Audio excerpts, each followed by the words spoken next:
Ladies and gentlemen, it is an absolutely glorious scene this morning. The sun has come out at an opportune time because the cross-country for leg 6 of the FEI Eventing Nations Cup here in Millstreet, presented by Connolly's Red Mills, is hot on the heels. We've had a very good two-star class, and Millie Dumas came out last, and she is in the lead in the CCI two-star. But the big focus this afternoon is leg 6 of this wonderful series. France are out in front. They lead by 10 points over Great Britain. France winning in Virano, in Stregham, and the last outing, leg 5 at Le Pas au Haras at home in France. Britain had a bit of a sluggish start at Houghton Hall, but at the venue they won the European Championships last year in Stregham. They were second behind the French, and then they were simply sublime out in the USA at the Brook Ledge. Great Meadow International in Virginia to win. And Georgie Spence was second there individually behind Will Coleman. So Britain are yapping on the Olympic champions' heels by just 10 points. And Fredrik Bergendorf's Swedish team, they're not here, but 2-6-5 puts the Swedes in third. The nation that's been so dominant over the last decade in eventing, Germany, lying in fourth position at the moment on 240, but not here. We have 4 nations represented.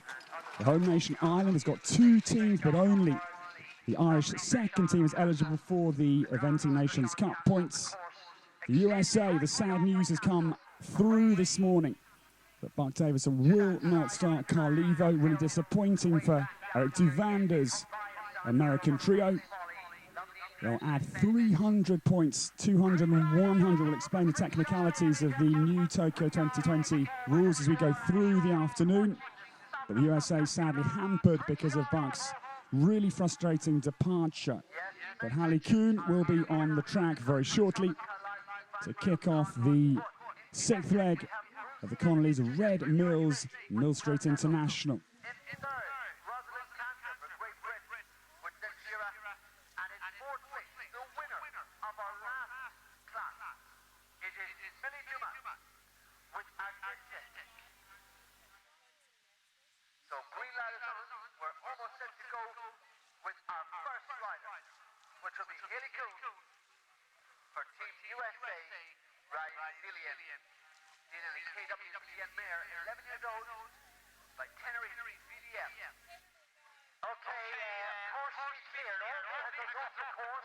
Everybody walking the course to go outside the ropes. If you've got a dog or dogs, keep them on a leash at all times in the interest of safety. And if you're walking or crossing the track, cross at the crossing points. We have action. We've got the first horse away in the Nations Cup in the 3-star International. And the first will be... We're delighted to welcome Hallie Kuhn for the USA. Early part of Mike Etherington Smith's fascinating cross-country course. I walked around last night and it is a beefy course. And Hallie sets off aboard this lovely Celian. Her dressage was the very first on Thursday. It was really windy. And I was really impressed by the composure that this pair put together. Hallie opting for the longer option. The first of the 3 water crossings. If you want to go straight there, it's a really sharp right-handed turn up onto the island bank and over the Swan's back. It's a high tower for difficulty very early on from the Hong Kong Olympic course designer that is Mike Etherington Smith. This course, 23 fences in total. There's a number of complexes, particularly in the middle of the course, where Hallie's coming to right now, because 7ABC, the Irish Bank Complex, then comes the Connolly's Red Mills Limekiln, the water. They climb up the hill. That's a really interesting vertical, and then an angled line to an incredible beam, but sadly, well, that'll be an interesting one for the judges. Celian has a long pause on the top. They're not allowed to take a step back. I think she'll just about be okay, but that's one for our fence judges. Hallie's parents both here to support. Their daughter's just 23 years of age. And now she'll start to climb the hill up towards this Connolly's Red Mills Limekiln water. There's running water off this incredible wall feature to the right-hand side. Nicely through there.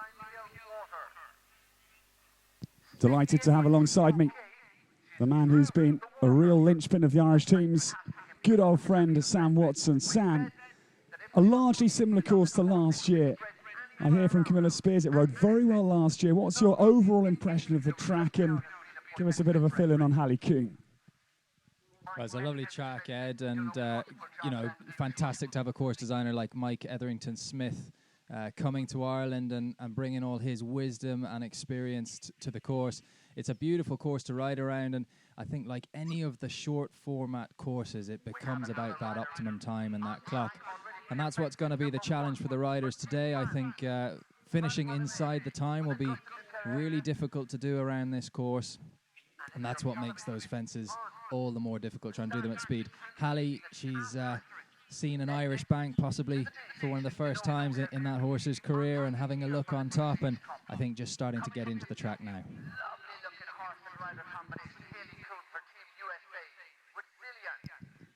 And on the subject of the optimum time, the course length is 3,775 metres, so just under 4 kilometres. 570 metres every minute is the top speed in international eventing, whether at 3-star or 4-star level. And that should bring them home if they're really on the money of 6:38. 6:38, the optimum time out on the course. But interesting, Sam, both Hallie Coon and Francois Lemierre, the new starter for the French Nations Cup team, the series leaders at the moment, they both play safe through that Shamrock Water at 4. Just talk us through the sort of technical aspects as a rider, to knife back or to have a little loop and have a safe passage. Well, turning is the one of the most difficult things to do on a course, particularly at speed, and that's when that relationship between you as a rider and the equine athlete underneath you, half a ton of horse with adrenaline going through their body, trying to turn them on those tight turns. They don't know what's coming up. We've walked this course 3, 4, sometimes even 5 times, so we know every blade of grass. But these horses don't, so sometimes riders, particularly with the less experienced horses, they opt to give them a bit more time to read those questions. Hallie Coon beautifully through the Shamrock Water. 3 elements at the back of the course. This would be the kind of point if Céline was feeling her legs a little bit sound, because there's an angled question coming up the Barry's T-Gypsy wagons. I walked the course and I thought sort of squaring up to it, meeting it head-on's probably the sensible route, because if you come on the angle with a flat-footed horse, you might have a run-out. Yeah, exactly. Yeah, those angles, something to try and avoid if you can, and always getting the horse square onto a fence is much the best option. But now we see the horse just picking up the bridle again, picking up the pace. It's been, I think, quite a gentle pace early on. The horse was having a look at a couple of questions, a little bit sticky through one of the earlier waters with that waterfall. But now look at that, ears pricked. Out she comes through that last water, and this horse has really enjoyed his time around the course and really well through that. And Sam, it's one for the ladies. Céline is a mare. She's 11 years of age. And I must say, I've been really impressed by Hallie Coon's approach here. Conservative start through the first water. She hasn't rushed the mare. It's just been really quality cross-country riding. Absolutely, Ed. She's preparing a horse for the future. She's answered a lot of questions today, and you can tell that she's learned through the course, and that's what you want. You want to come through the finish and feel that you have a more experienced, more educated horse, and one that's really enjoyed their experience and can't wait to get out of the start blocks at the next international, which is probably just around the corner. Yeah, first Irish representative out there, Luca, and also to note part of the team as well, Patrick Flanagan, Irish team, Francois Lemierre taking the first of the Byrne net. Horse really yanking at the rein, he's just used his body to try and sit him up and say, come on, get back here and wait. All eyes on Francois Lemierre as he's in the middle of the course. And this is Padraig Flanagan on the course for Ireland. Padraig, part of the Irish non-counting Nations Cup team. 2 for the home nation this year. And they were hampered, sadly, because Claire Abbott did not start the dressage yesterday, so 100 penalties are added to the Irish total. So just to give you a quick reminder of the team position, France out in front, 85.7. The USA, we now know, hampered because of Buck Davison's really frustrating departure. So now Britain are very tight to the series leaders. France, 86.5 for Francis Whittington, Alexander Bragg and Flora Harris.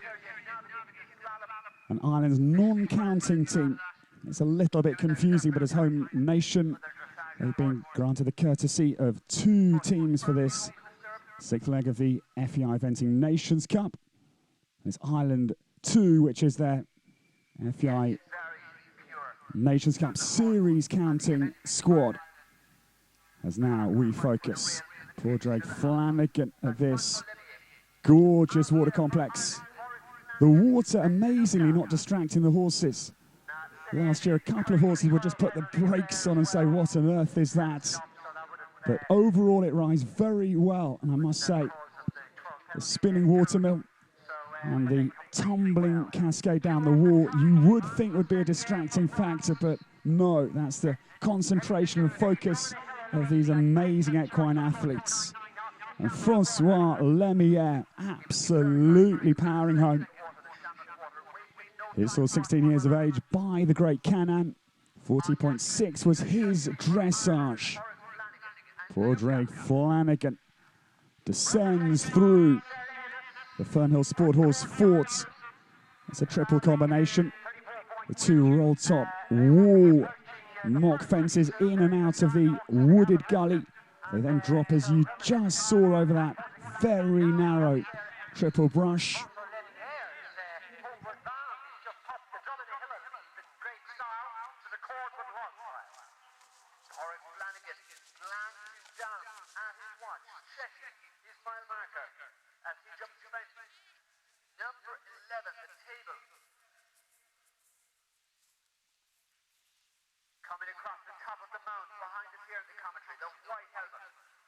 The new starter, Sarah Ennis, gets underway. This is the lovely 9-year-old we saw in Le Moulin in Germany in June. It's Woodcourt Garrison just coming to this first water complex. And yes, Sarah Ennis, oh, beautifully through the straight route.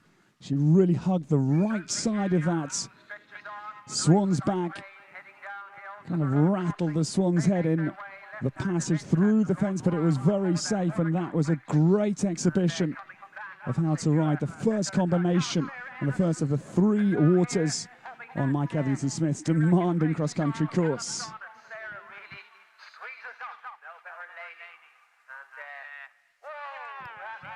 I can confirm that sadly Hallie Coon was given a refusal off the Irish bank at 7B.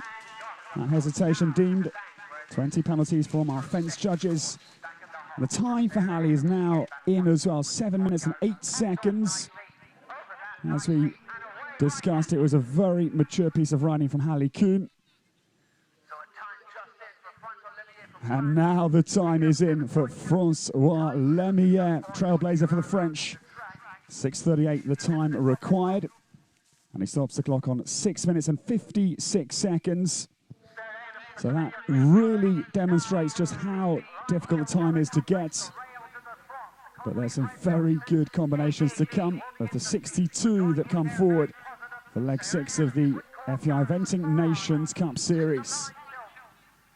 Now, Sarah Ennis starting to bustle up the hill. Woodcourt Garrison. It's the first really steep pull up away from the Connolly's Red Mills, Limekiln Water. Up to the Fernhill Sport Horse Fort, the 3 parts. It's got to be about 400 metres vertically upwards to the highest point on the cross-country course.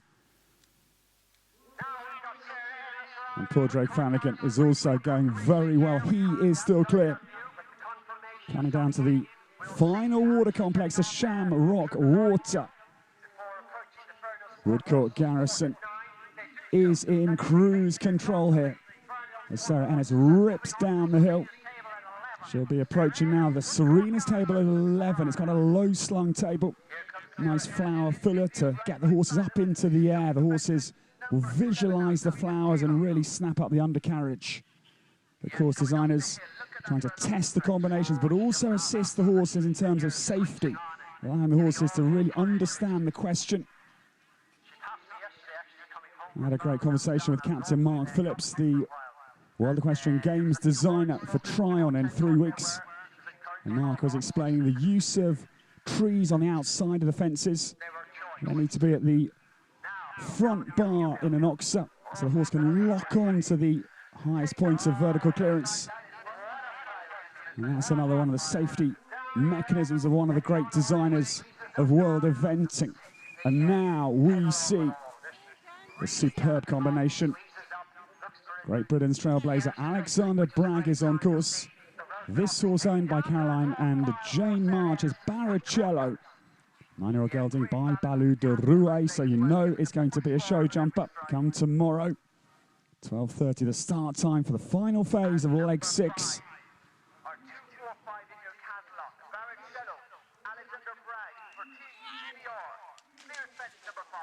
Huge jump in from Woodcourt Garrison. Oh, Sarah Ennis is really riding so powerfully. She sets off in such a determined fashion. On the ride she's giving this only 9-year-old is truly something to watch. So committed and focused. Look at the concentration etched on horse and rider's face. Sarah Ennis just popping through that little coffin complex. That is the Eventing Island Park question. Quite a decent vertical. Doesn't stand bang upright. There's a little slope on it just to give the horses a slightly soft entrance into the 3-part combination. And it's a curved ditch in the middle. It's going to be quite exciting to watch that combination as we proceed through the afternoon. Oh, the Shamrock Water. Sarah Ennis is absolutely eating this course for breakfast. This is so good to watch as we approach noon here in Millstreet. Alexander Bragg just drops down through the 3-parts combination. Off the highest points of the course, it's a wonderful gallop down the hill, away from that Fernhill Sport Horse Fort. Carol G in the Fernhill breeding and production business has got horses all over the world. It's been wonderful watching the development of Carol G's Fernhill Sport Horse base. The first time I became aware of the Fernhill horses was in Nacarn Castle in 2006 for the Junior Europeans, where Laura Collett took the first of her incredible run of youth medals. That was with Fernhill Sox back in 2006. And Laura Collett, well, in Le Moulin, she was second with Mr. Bass, not going to Tryon, which is one of those mixed decisions. The horse is young, but watch out Tokyo 2020, because Laura Collett is going to be gunning it down with Mr. Bass, I could well imagine. Now we focus, because Fiona Davidson, this is the first of our individual riders, the 6th to get out on the cross country. Beautifully through the first water. That was so smooth through the Shamrock Water at 4A and B. The first of the black flagged alternatives, where there's an option for the riders, comes off the Irish bank, which was the one unfortunate blip for Hallie Coon.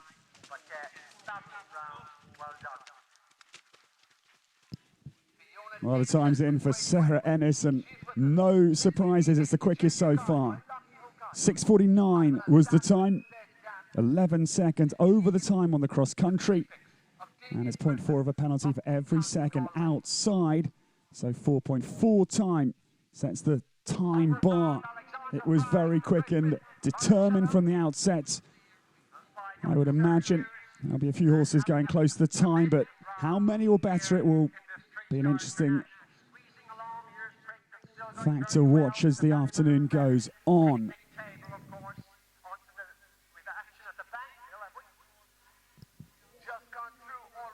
This again, junior guy improvises beautifully through the Irish bank. It's a brush combination at 7. And now Fiona attacking. Our presenting sponsors, Water.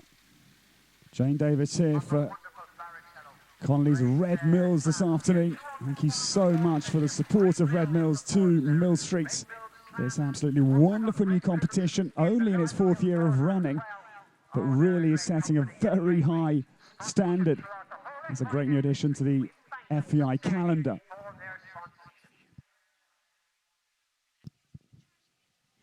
Just to remind you of the position in the individual standings, it was the best dressage test ever by a French combination. Thomas Carlyle was truly sensational. 16.8, quite remarkable. Andrew Benny, the president, who will also go to Tryon, gave 86.54%. 84% and 78 from our judges. 83.21 is a simply wonderful total for the combination that recently won the Event Rider Masters at Barbary Castle. They won it last year as well. And Upsilon, one of those wonderful horses we'll see a little bit later with the Flying Frenchman, Thomas Carlyle.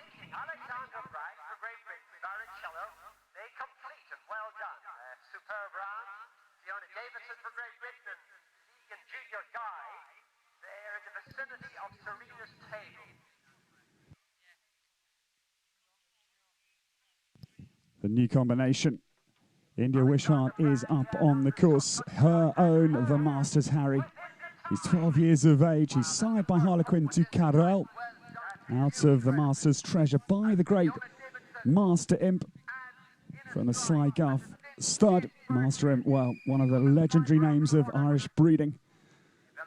We've got some fantastic eventing sires. And there's always a battle between the likes of Master Imp Jumbo in the United Kingdom, the sire of Andrew Nicholson's 3-time winning Burley champion, Avebury. We sadly lost Avebury 2 years ago. But, well, one of the best horses we've ever seen in world eventing. We'll see a lot of Master Imp offspring to come in this class. Fiona Davidson, I tell you, has been as smooth as a tiger in a tuxedo. So far, it's been immaculate. Again, like Sarah Ennis, just set off with purpose, with attack, and it's really paying dividends for the British combination. Their dressage score was 38.3 to lie in 51st position.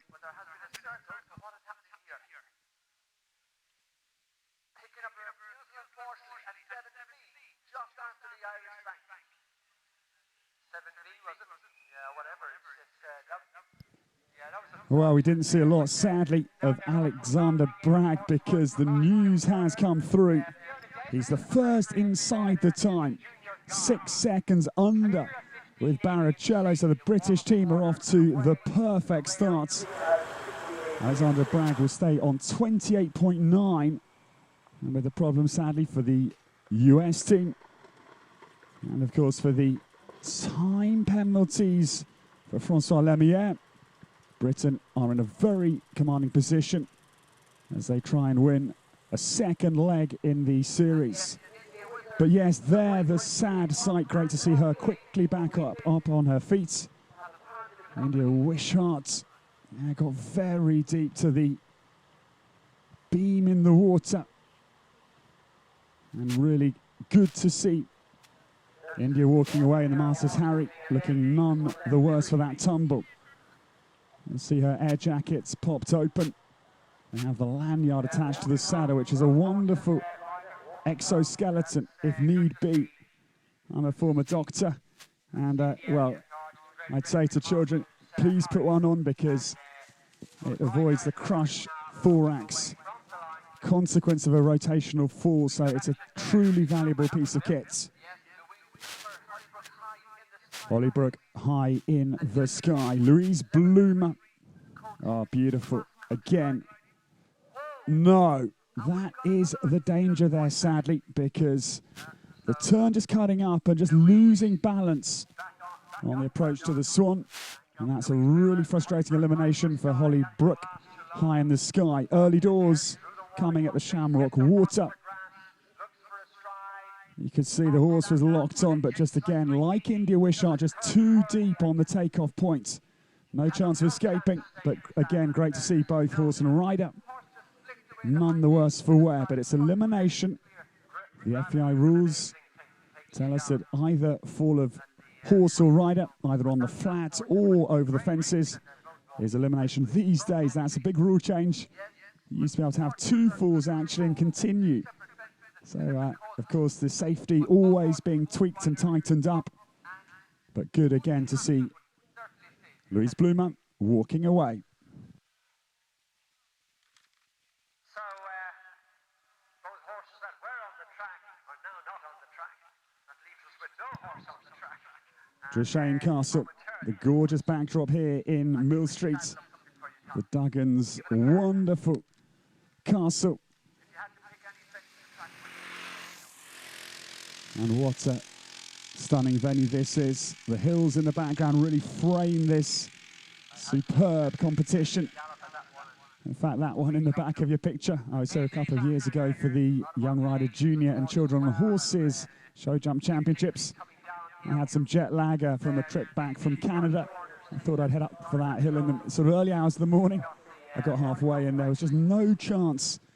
But nice to hear that this week others are having a little bit more success, taking a rather more, predefined routes and heading up to the gorgeous view, I'm sure, overlooking Millstreet.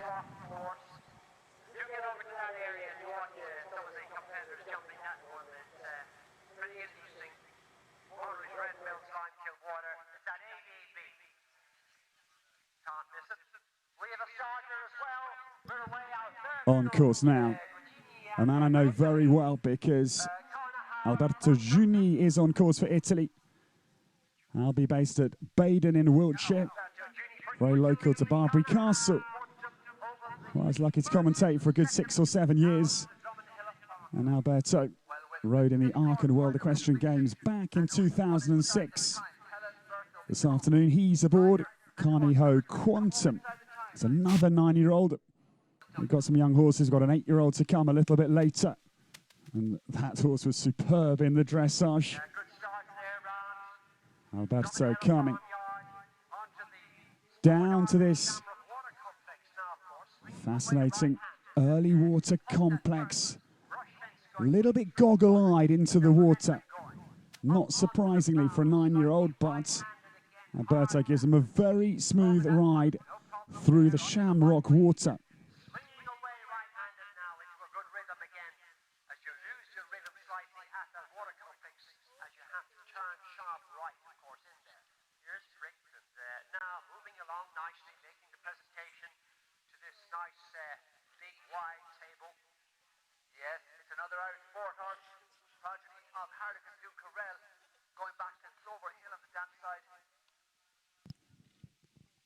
This is the Elephant Trap, just over the cross-country app Elephant Trap at 6. Quite a lot of filling there. It's not too airy, so the horses can really visualize the front of the obstacle. Alberto, no, in trouble, sadly. It was a long way off the ditch and step up onto the Irish bank. Pretty much bottomed the belly on the grass roll top. And then no real option for the horse to come out of it okay, but Alberto comes over the brush arrowhead.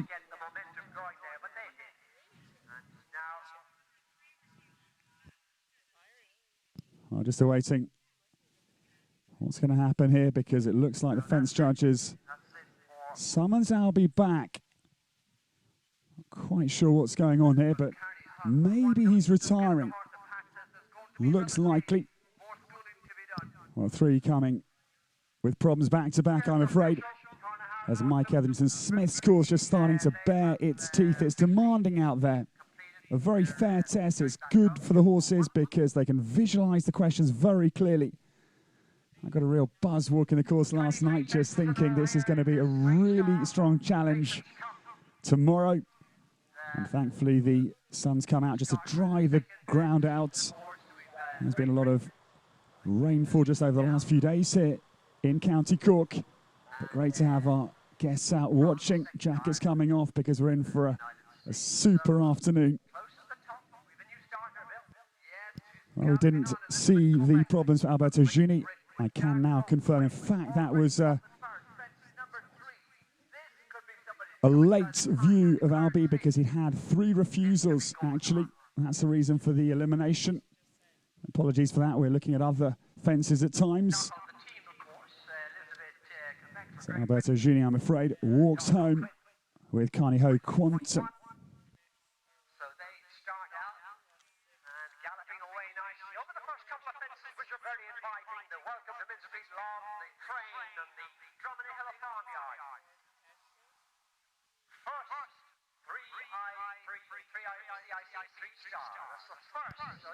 Combination number 10 to leave the start box of the fascinating field here for the Connolly's Red Mills Millstreet International. 4th edition here in County Cork. So a competition very much in its infancy. I must say, what a setting. What a cross-country course.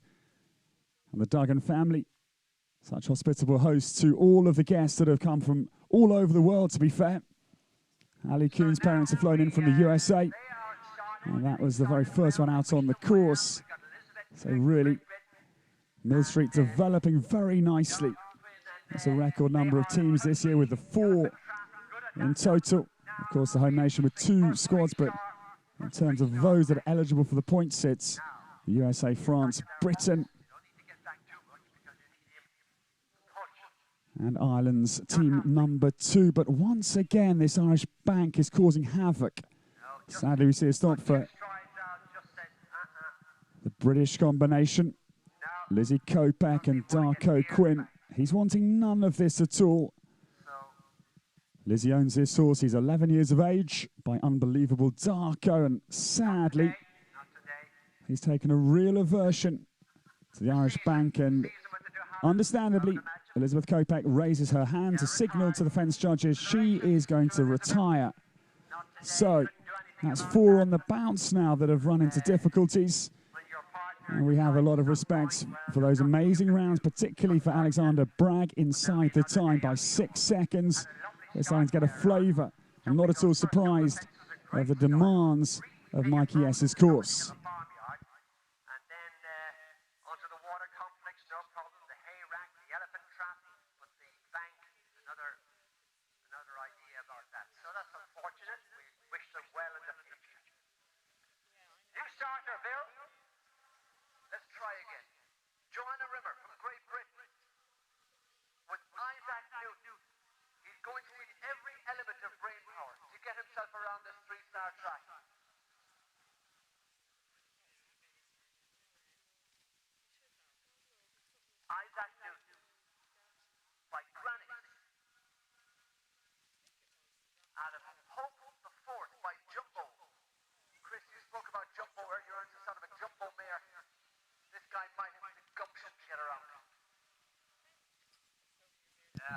Well, we wish the new combination the best of luck, because now on the course is Isaac Newton. Joanna Rimmer for Great Britain. We mentioned Jumbo earlier, and the dam sire of Isaac is Jumbo. Avebury, the only horse to win Burley on 3 occasions. Jumbo, son of Andrew Nicholson's great string of horses. Ginny Elliott's won Burley on 3 occasions, but it was 2 for Nightcap and 1 for the great Priceless back in the 80s. And the sire of this is another very good stallion, that is Granex. Isaac Newton getting underway. And 40.3 was the dressage. 54th position for the British individuals. And there's some great individuals there, really are, because William Fox Pitt, no less. Talking of Burley victories, the 6-time Burley champion. He'll come a little bit later, one of the greats of all time in eventing. And Sam Griffiths will also come shortly. The London Olympic combination with his wonderful, now 19-year-old Happy Times. Well, we get another little warning about the problems, because a slip on the turn there for Isaac Newton. It's a huge team that comes together to put an event horse on the map. Owners, riders, breeders, sponsors, competition organisers, but the grooms are crucial out on the cross country, putting the studs in, just watching and seeing the type of stud which will benefit the horse maximally. And we're already seeing a little cut in the ground because it is really good out there, but then it's just an issue of finding your own line on the cross-country course. We saw at the World Equestrian Games 4 years ago, it was really deep in Normandy. And so come the end of the cross-country course, the riders will have to take outside lines to go and find the best going. That's another one of the requirements of cross-country riding. Pick the best line for your horse. And Isaac Newton runs very nicely down through the Fernhill Sport Horse Fort Complex. And of course, if you can just learn out on the course, that's the essential requirement. Just feel how your horse is traveling over the terrain and maybe make a adjustment in your speed or maybe your line as well. Take slightly wider line. That's one of those, again, things that the riders will be watching before their cross-country comes a little bit later. Where to go on the angle, where to be bold, and where to just maybe play a little bit safer. So now we focus on a very talented young man, Gavin Smitty for Ireland. Carrarua is on the course, 13 years of age by King's Master. The Damsar here, a lovely horse, Golden Cliff for Gavin Smitty. Oh, the young man toys with the Shamrock Water. I walked the course last night, as I say, and I met Georgie Spence there. Georgie was second out in Virginia at the Brookledge Great Meadow International, and Georgie said that's a really top-end difficulty fence because it comes early in on the course, and if you get that line a little bit skewed, you're asking for 20 penalties. And I must say, these horses that are tackling it well is really bold and confident out on the early part of the course. Joanna Rimmer still going beautifully with Isaac Newton. Very nicely through the global event horses. Wallace Water, 15 ABC on that serpentine. Left to right-handed curves. And this fence is like a mini serpentine in the other direction. I noticed out on the course walk. But basically, go straight and attack the middle of the combination. I talked to Alexander Hewell out on the track at that fence, and yeah, he said just right in the middle, line your horse up and put your leg on. And Gavin Smitty is giving this 13-year-old Irish sport horse a super first half of the round. He heads up the hill, sharp pull up to the Fernhill combination. And Isaac Newton, wow, is still going beautifully here. To me, looks like she'll be down on the time considerably because she's ridden intelligently, knowing that there's a cut in the ground, not risking a little slip on the turn, etc. And it does, of course, happen. One of the great combinations, in fact, world record-breaking combination is Ben Vogue and Noe Davati. They were due to go to Tryon for the Swiss, but sadly, Noe not going, having had problems in Stregon, but a combination that did the junior Europeans, the young riders, senior Europeans, the Rio Olympics, and also the World Games in Normandy. Only horse ever to do the clean sweep through the age categories. One of the brilliant combinations of world eventing, naturally. And now we focus, because out of the blocks, this was a very nice horse to watch in the dressage. Alex Kennedy comes forward aboard her own Lisangle Cavaletto B. Dressage was 34.5. Oh, well, it's getting better and better. The big grey just sizes up that very sharp right-handed turn comfortably. Mike Etherington Smith, also the course designer at the Lemühlen 4-star in northern Germany. And quite a similar feature on the course because the first water complex in Lemühlen was a cruel premium cars village and had also like that water brush, little cutout there. There's a cutout in Lemühlen just to maybe draw the horse's eye down to the water. Content them to get quite close to the brush. Another interesting feature. But Mike's just again testing the horses and riders, which he must at this advanced international level, be it 3 or 4-star. Gavin Smitty. Well, it was a huge jump into the water from Kararua. He just folded a little bit on landing, but in super balance, and he kicks away very nicely.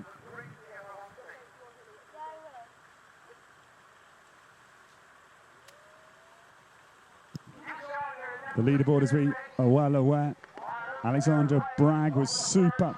Barrichello heads up the individual leaderboard, 28.9. And as we say, Britain off to the perfect starts. Alex Kennedy can go second.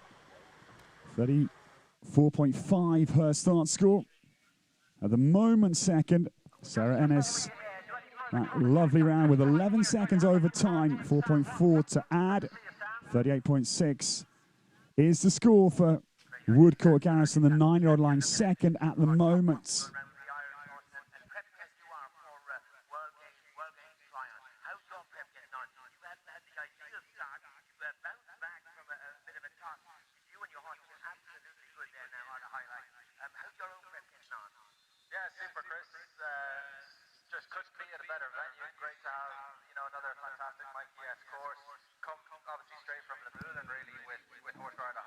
Gavin Smitty sizes up that yawning ditch.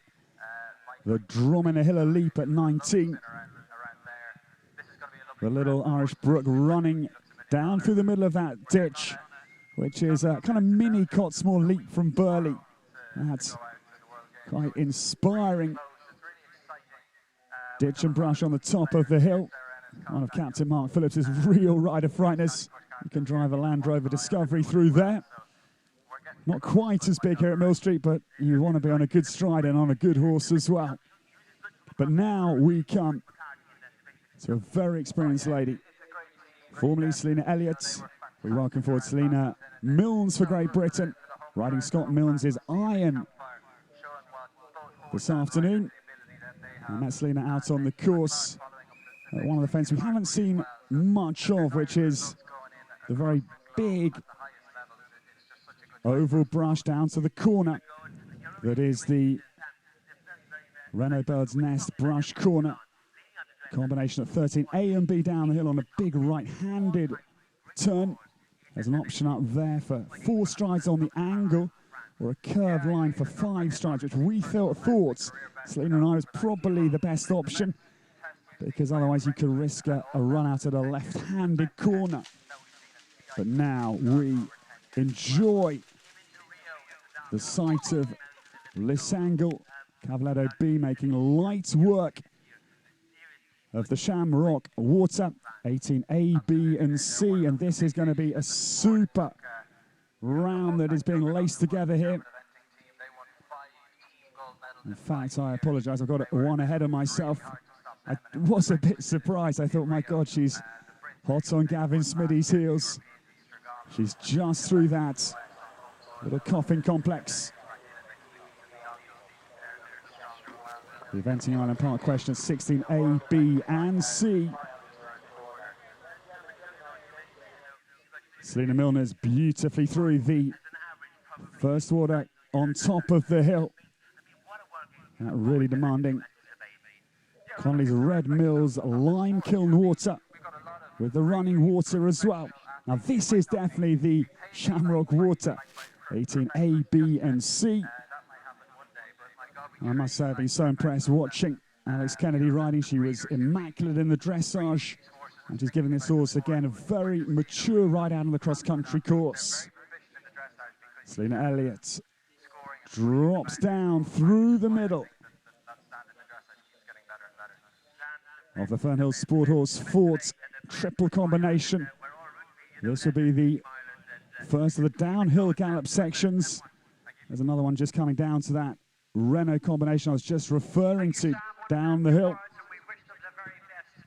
They certainly, in our eyes, are professional, and we wish them seriously the best. Now, Gavin Smitty finished earlier, and that was good to see. They're starting this afternoon at 3-minute intervals, so they're coming thick and fast.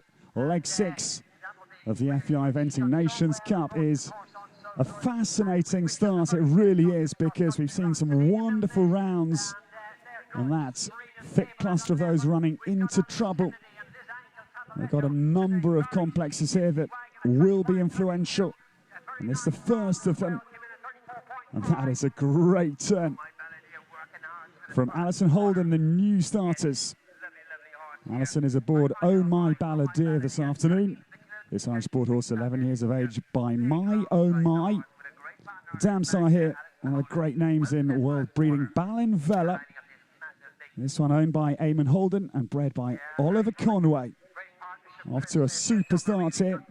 Their dressage 39.9. Combination number 15 of the afternoon.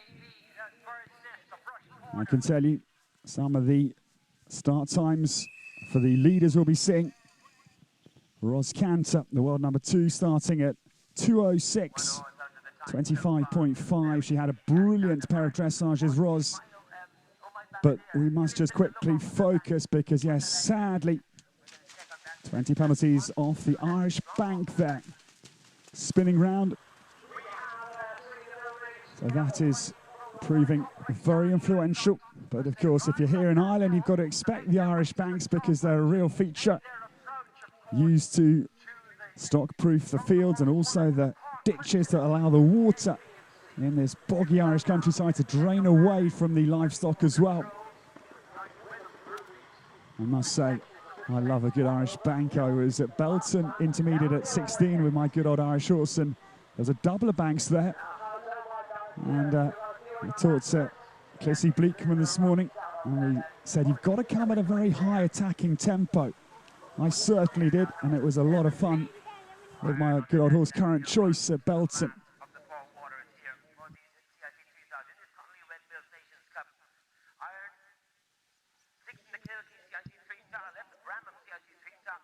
Iron sizing up the straight route through this last water complex, and a well-deserved pat for Sina Milner's is Iron. Again, only 9. The young horse is really shining because Barrichello, who heads up the individual leaderboard, only one inside the time was some demonstration. As Selena just pops out over that yawning ditch and brush. The Dromina leap. There's still one combination remaining, and it's difficult. It's on the angle. The Barry's T-Gypsy wagons. Again, choice of lines there. You can come on the right side, but it's angled, or you square up to it and you hit it nose on, which is my, again, preferred route, as we welcome one of the great combinations of world eventing. Sam Griffiths kicks off on his 19-year-old Happy Times. Sam goes to the World Equestrian Games with Paul Brocker, the badminton champion of 2014. And oh, Happy Times just, again, cruises through that first corner question.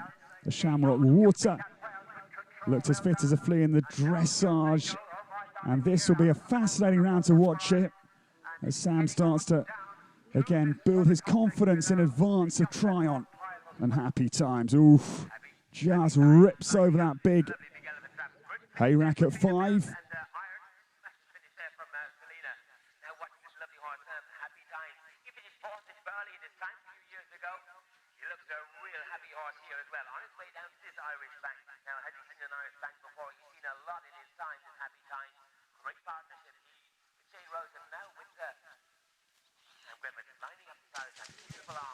Happy Times.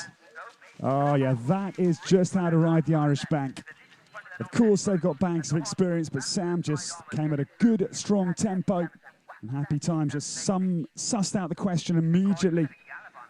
And that has been the early influential graveyard of some clear round hopes this afternoon, I'm afraid.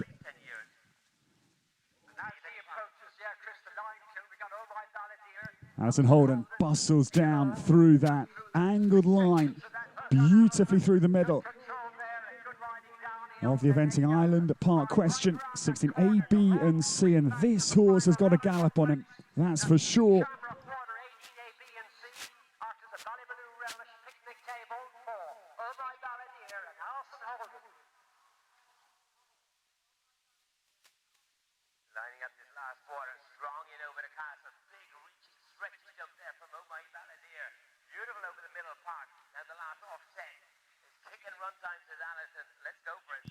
Happy times up in the trees of the Fernhill Sport Horse Question. That is how to do it. Third at Burley back in 2009. The Land Rover Burley Horse Trials are one of the 6 blue ribbon 4-stars around the globe.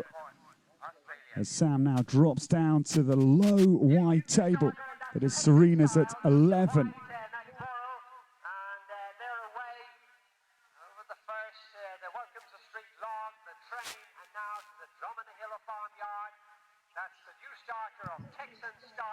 We now focus on Texan Style. This is combination number 17 to get underway.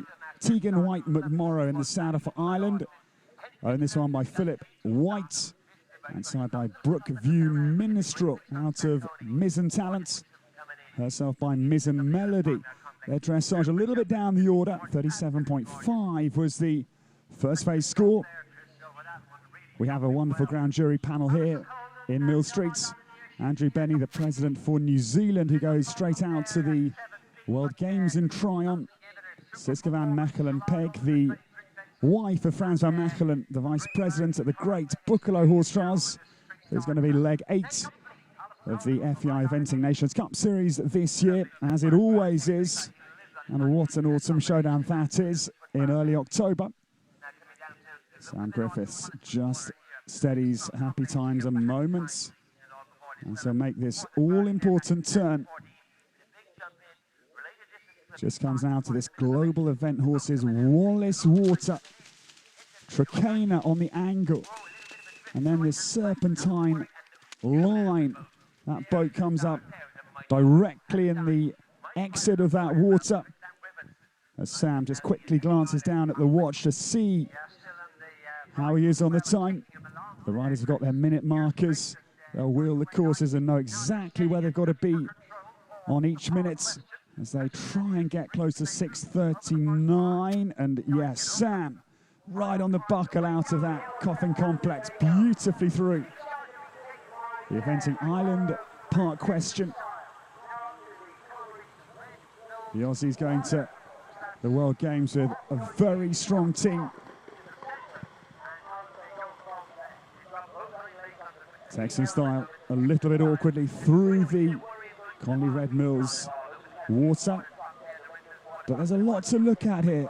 And the little coloured horse really was a little bit startled, I think, here. Because, well, it's an airy vertical, little tree filler, and it's on the Mims clip, so it can come down to avoid any kind of pivot points fall. But with the rushing water, the water mill as well. There's a lot to look at in the water.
Get my adrenaline back up, and I'm looking forward to attack it again.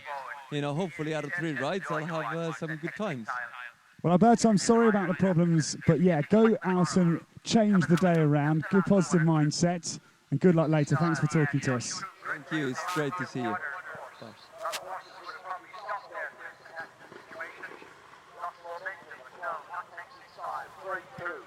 So we focus now on Millie Dumas is on course. Rosamond Green Farm in Somerset, their lovely home base. Millie's parents both here, the very experienced Robin Dumas, because Millie went so well in the 2 stars we said at the top of the programme to head up the CCI 2-star, the class that ran before the Nations Cup. And I met Millie's boyfriend Phil this week, and he'll be nervous at the moment. It's always quite a time for the partners watching their loved ones out on the course. So we wish a great passage to Fabian. And Fabian was so good in the dressage. He's only 8 years of age, youngest horse in the field this year. And what a dressage it was, 27.9 for 10th position. So Millie Dumas is in a super spot at the moment. If she could go inside the time, she could just nip ahead of Alex Bragg by 1 penalty exactly. Well, we just talked to Alberto Giuni, and we go now to Italy's Paolo Torlonia on the early part of the course. And this is Carol G's Miss Fernhill. Carol, as we say, the wonderful owner of Fernhill Sport Horses. Our fence sponsors up on top of the hill. Miss Fernhill just shaking her head as if to say, come on, Paolo, I'm up for this challenge. And beautifully through the Shamrock Water at 4A and B. It's always great as a rider to have your horse up in your hand at the early part of the course, as if he's saying to you, come on, I'm hungry. You don't want them too strong either, though, because that's when they can run themselves into bother.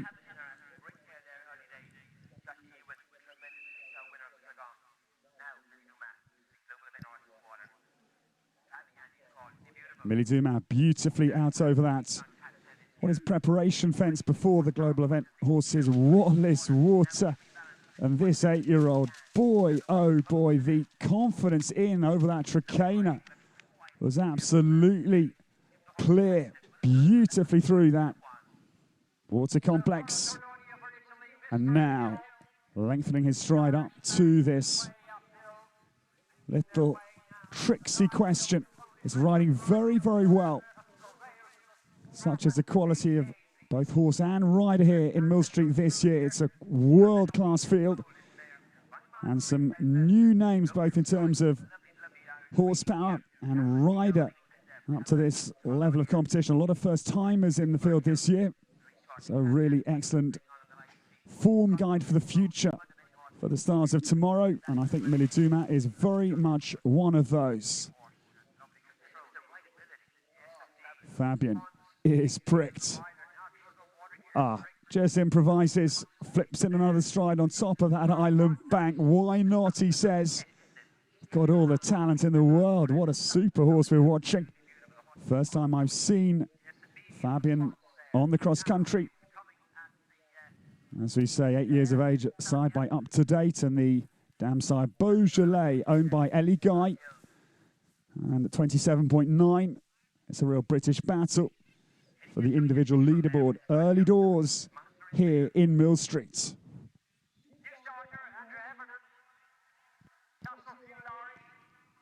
The big chestnut powers into our picture. We welcome forward Andy Heffernan, based in Cheshire at Somerford Park Farm, the King's gorgeous property.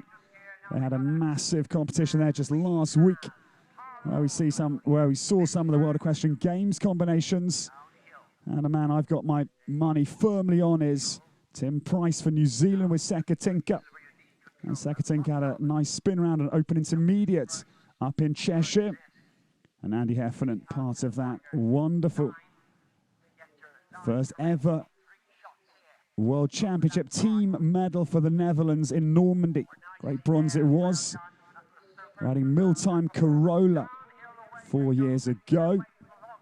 And yes, Castle View Larry, the 10-year-old by Cobra. Damsire here again, as we said, a lot of Master Imp offspring. Master Imp again comes into the bloodlines, owned by Janet Clark for Andy. And the dressage was 40.4. That's another big jump out over the Pat Lyons Electro Hayrack at 5.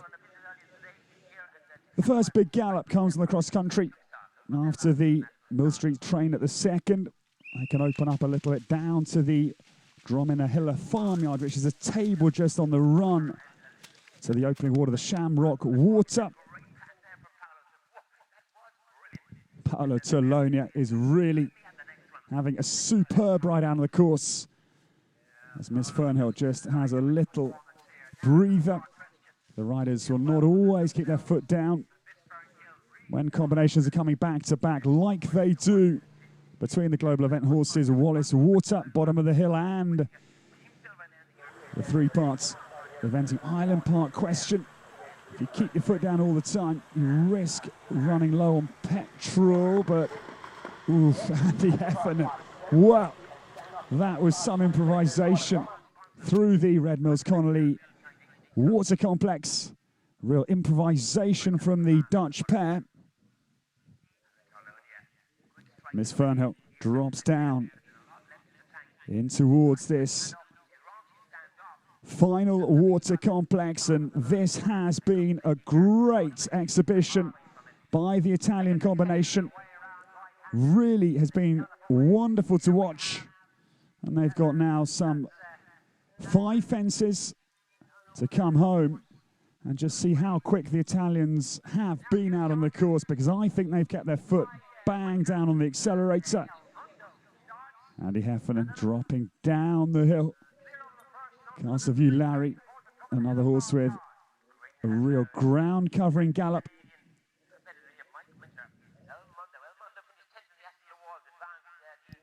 The times just come through for Sam Griffiths. He was clear. 6 time penalties for Sam aboard his wonderful Happy Times.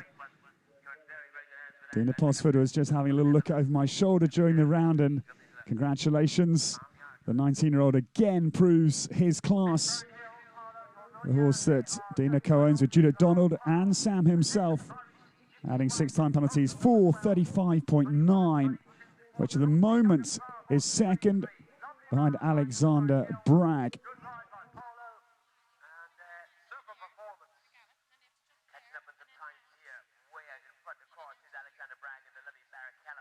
Approaching a third of the way through the 6th leg of the FEI Eventing Nations Cup, as we welcome the great Canadian on the course.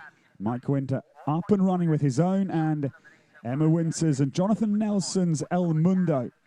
It's another 9-year-old, so pretty young for advanced international eventing. Makes a solid start. His dressage was a little bit disappointing.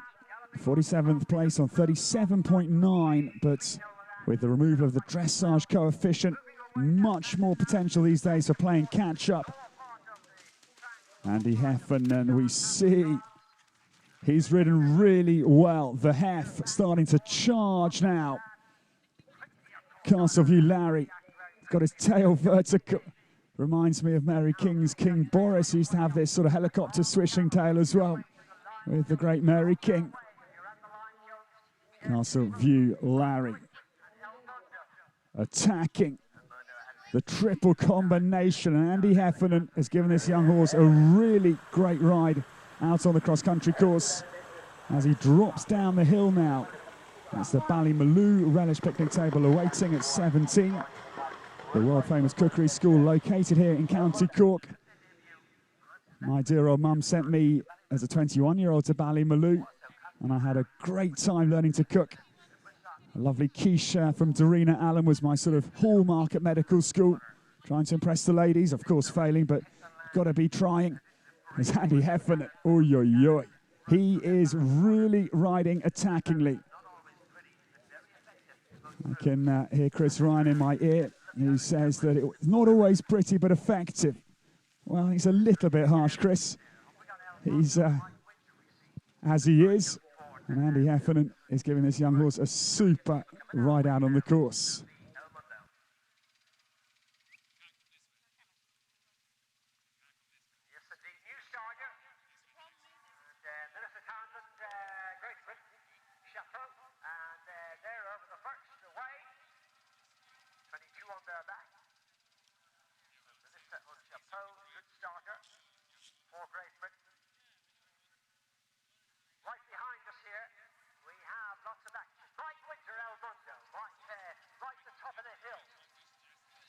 Two rides in the Nations Cup here in Millstreet.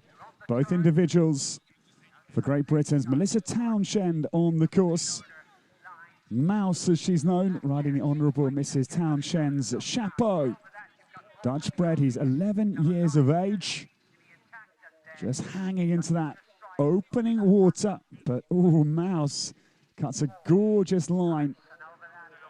That was really smooth, I must say. I am impressed by how these riders and horses are tackling that opening water, because it comes so early on the course. You've got to have your brain really engaged out at the start box.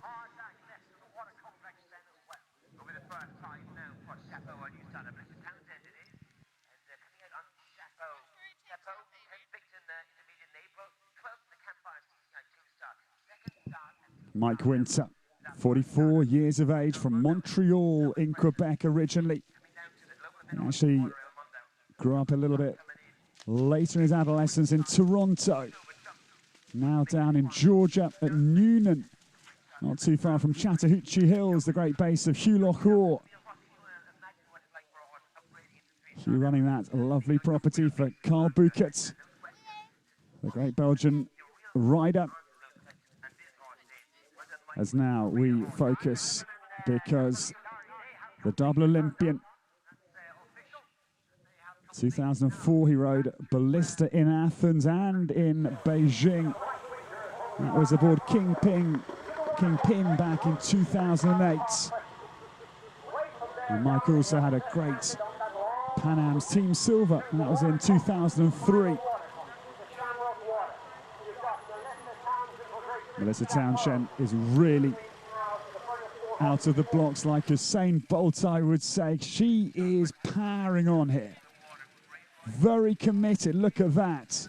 The horse is scrabbling to try and get a good takeoff point, but just kept focused and looking forward. And Melissa in perfect balance, not to handicap the horse by putting too much weight on his forehand.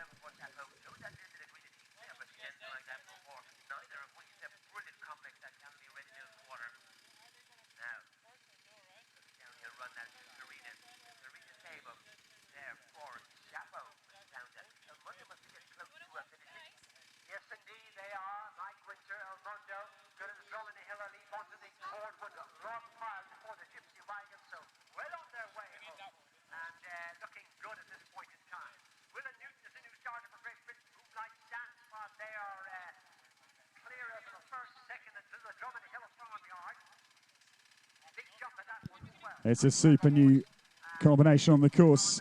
Willa Newton hails from local to Melton Mowbray in Leicestershire. Stonesby it is.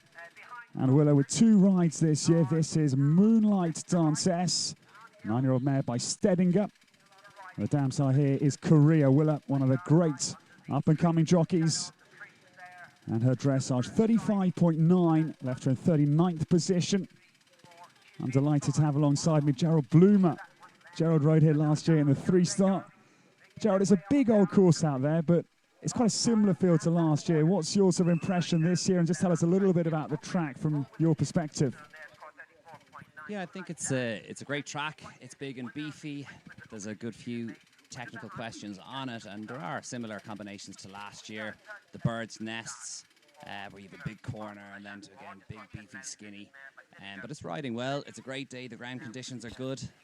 And, oh, you see, just bellying the top of the Irish bank there, Willa Newton, but she's up and away. and the course is riding well. So it's a great venue here. I think it has 4-star written all over it, and hopefully we'll see one in the not too distant future. We haven't seen so much, sadly, of that combination you're just referring to, the Renault's Bird's Nest. It's down the hill, Gerald, right-handed curve. There's an option there, isn't there? You can either go on 4 strides on a very angled knife across the middle, or a curve line on 5. I was a bit of a 5 man. I thought that was a safer option, kind of eliminate the risk of a run out. What did you do last year, and what's your opinion? Last year I did 5, but the A and B part last year were again on a 4 and a 5 distance, whereas this year the A is at least 10 or 12 strides separate, so it really rides like a separate fence. I think very much it depends on how you jump in.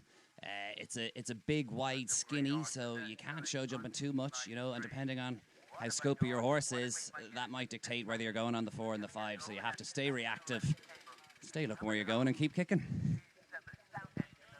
Because this year we've got the thin gin brush corner up on top of the hill. So it's separately numbered, so you could even turn a circle if you wanted to. But as you say, it's a really interesting question down the hill. Now, the water complexes here, Gerald, are fascinating as well. Huge variety. Tell us a little bit about the problems a rider would face at any of Mikey S's waters. Well, I think particularly the last water is certainly the biggest question.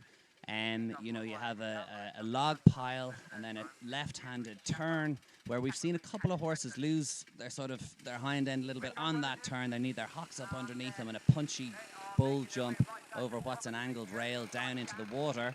And then they have, again, a big duck in the middle of the water on a turn, sort of 3 or 4 strides there, and then a boat coming out. And they need to keep the power and they need to keep the energy coming. But again, it's riding well, but we have seen a few fall victim to it also.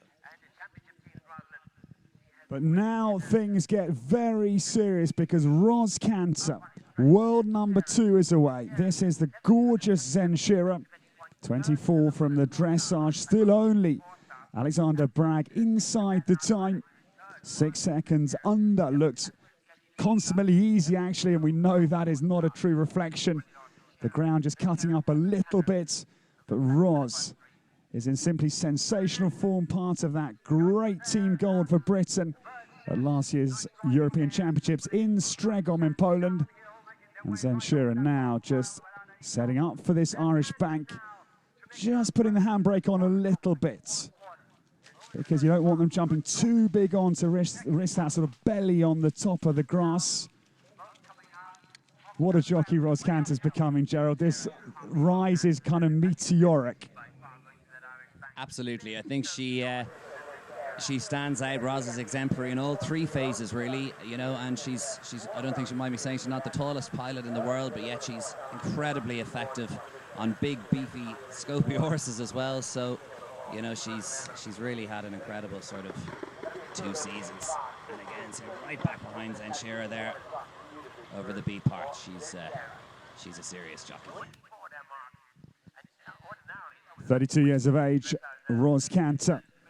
And she had a long spell with Judy Bradwell, indeed produced Sekatinka, that Tim Price took to Buccalo to win last year. One of my picks for the gold medal individually as we approach the World Games in Tryon. Willa Newton gives this little moonlight dancess a gorgeous ride through the middle of that water complex. Those brushes will come up quite quickly in your face as a jockey or a horse. Yeah, no, that was really super. She had a very good line, very good body balance over the A and B elements there. And again, Willa is a very well known for very good cross-country riding, very stylish rider, and has shown us some great rounds around Babington and Burley over the last couple of years as well. So a serious up-and-coming young jockey too.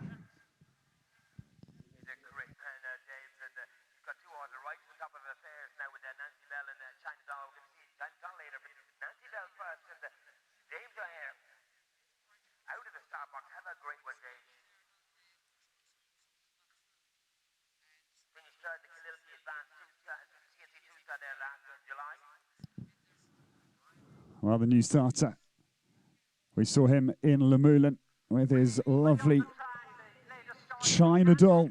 This is Nancy Bell this time for James O'Hare. Dressage 49.2, owned by Penelope Guinness. This super Irish sport horse mare coming, attacking the Shamrock First Water, James O'Hare. Wow, what a recovery. Gerald, that was the save of the day. How he got out of trouble, I don't know. That was, I think you call that a fiddle out of an Irish water. James is a great man. He's one of the greatest characters, I'd say, we have in Irish eventing. He took his other mare, China Doll, to Badminton for the first time this year, and I can definitely say I doubt there was a happier man to have ever ridden and be riding at Badminton. Came a cropper, unfortunately, of the water there, but he's battled on, and there's going to be many more great days for James. He's a great man. Ross Canton now starting to accelerate Zen Shearer up towards the triple question, the eventing island part question. But the hand feel is incredible. She flew up the hill, little buzz down the reins, the control comes back. This is why she's world number 2 right now. And I again would put Ross Cantor up on the individual podium. That's my inclination. Of course, the field this year for Trant is just wide open, both in terms of the team competition and the individuals. Calling a winner is a very difficult task. James O'Hare now comes to the Red Mills Connolly water. Boy, oh boy. Gerald, he's riding like a man possessed out there. This is great to watch. Well, I think you got to stay gritty out there and keep hunting around, and that's what James is showing us there. This horse, I think, is new enough to 3-star level. A bit hot and tricky in the dressage by James's own account, but a great jumper. So I think he's excited to have her up at 3-star now, and she certainly looks keen. She might grow into the round as she goes on, so we'll keep an eye on her. Yes, as you absolutely rightly say, this is the first ever 3-star for Nancy Bell. They come back from Tattersalls. They did the long 2-star in Tats. Had a very good double clear across the country in the jumps last year. Also Tattersalls, Blair Castle up in Scotland that runs the last of the Event Rider Masters legs concurrently with Millstreet. And Nancy Bell, side by Don Juan de la Bouverie, Belgian-bred stallion that now stands in Ireland. And the sire of a very good 1m60 jumper, known as Quick Dollar with Kyle King. The downside, the great Cavalier Royale, who sadly passed away in 99, but was billed as the most successful continental stallion to stand in Ireland. And incredibly, just on Nancy Bell for a moment before we turn our attentions to Me Bolger, who's just at the Shamrock Water. Cavalier Royal had so many offspring at the Hong Kong Olympics. Call again Cavalier with Mary King in the British team. Kilkishan, that great horse of Captain Jeff Curran. Been a long time, who won that silver 2 years before Hong Kong in Aachen with Clayton Fredericks. And also Calibri II and Lotta Schultz in the Swedish team. So not a bad lineup from Cavalier Royale. Now we've got action here, Chris. I'm sure it'll be James O'Hare and Nancy Bell to the bird's nest. We hear the whistles, which indicate they'll be on the way. Down to the level of North Water. Watch this. This mare is well water. And she makes it in her pond.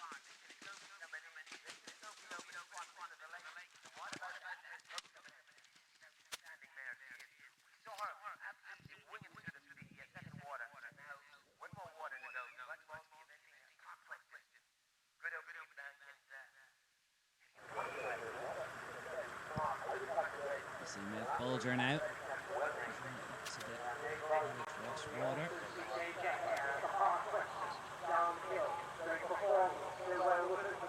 Sitting back behind him and punching him in, making his mind up. A nice 3 through there. You know, they can look at that cascade coming down over that B element, and even we've seen a couple of quite experienced horses having a good look there. So riders need to be positive and make their minds up for them. James O'Hare just coming to the final water complex. Good shot in there.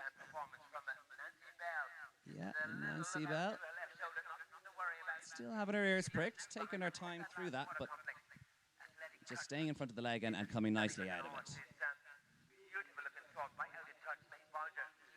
Maeve Bulger very nicely out through the ferry fort there and continuing on.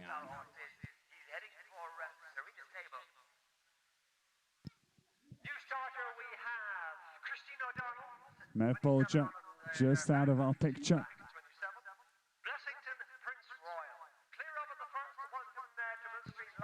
As Ireland coming 3 on the bounce for the home nation, because now we catch sight of combination number 27 to get underway. Christine O'Donnell, 37.9 from the dressage. We can just see Blessington Prince Royal crossing over that bridge crossing. First time they crossed the brook that is in the foot of that huge ditch and brush on the home journey. The Dromina leap at 19. It's a great bit of parkland here, Gerald. I must say, it's my second visit only. I had a little preview of the course in 2016. It's just gorgeous rolling terrain here in County Cork. Yeah, absolutely, Ed. I think, you know, all of the riders who ride around this course would say it's a lovely galloping track to ride around. It's always a privilege to be here, and you get a great flowing feel from galloping up and down these hills here in Cork. And Nosey Duggan and Thomas, his son, and all the team have done an incredible job. It's always a beautifully presented track with lots of variety, and it's, fingers crossed, rides great.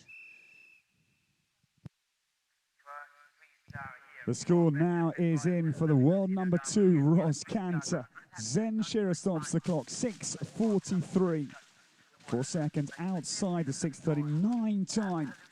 So even Ross Cantor can't join Barrichello and Alexander Bragg in the inside the time group, but it's 2-time, and that does mean that Zen Shearer tops the leaderboard. It's a lead of 2.9 over Barrichello. So Britain first and second, the world number 2 heading up the Millstreet individual competition.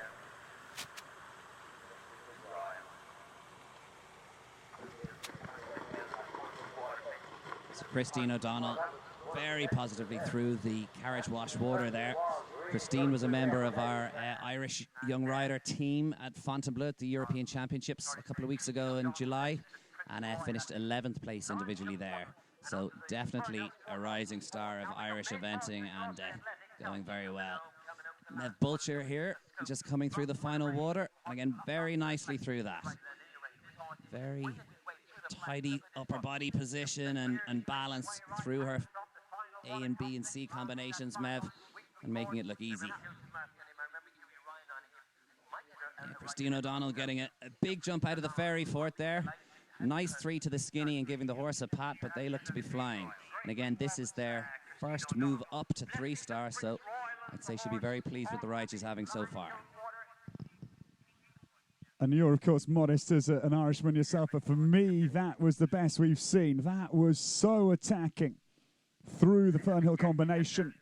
Just dropped off the bank and sighted the little skinny Gerald from a mile away. That's a really confident bit of riding, and a superb result from Blessington Prince Royal. Great Britain now comes in the shape of Kate Honey onto the cross-country course. No doubt buoyed by the British 1-2. News will be back to the stables that the Brits are having a super early part of the 6th leg of the FEI Eventing Nations Cup, as now making this what is riding so well. You've just got to be gutsy there. Pick up your line as early as you can. It's riding really well. And that one of the fences that I was a little bit unsure of how it would ride, and Mike Eventon-Smith again proving his wonderful talents as a designer. When they build a fence, you just don't know how it will ride, and it rides well, Joe. That is when you know you've got a master at the helm of the cross-country course.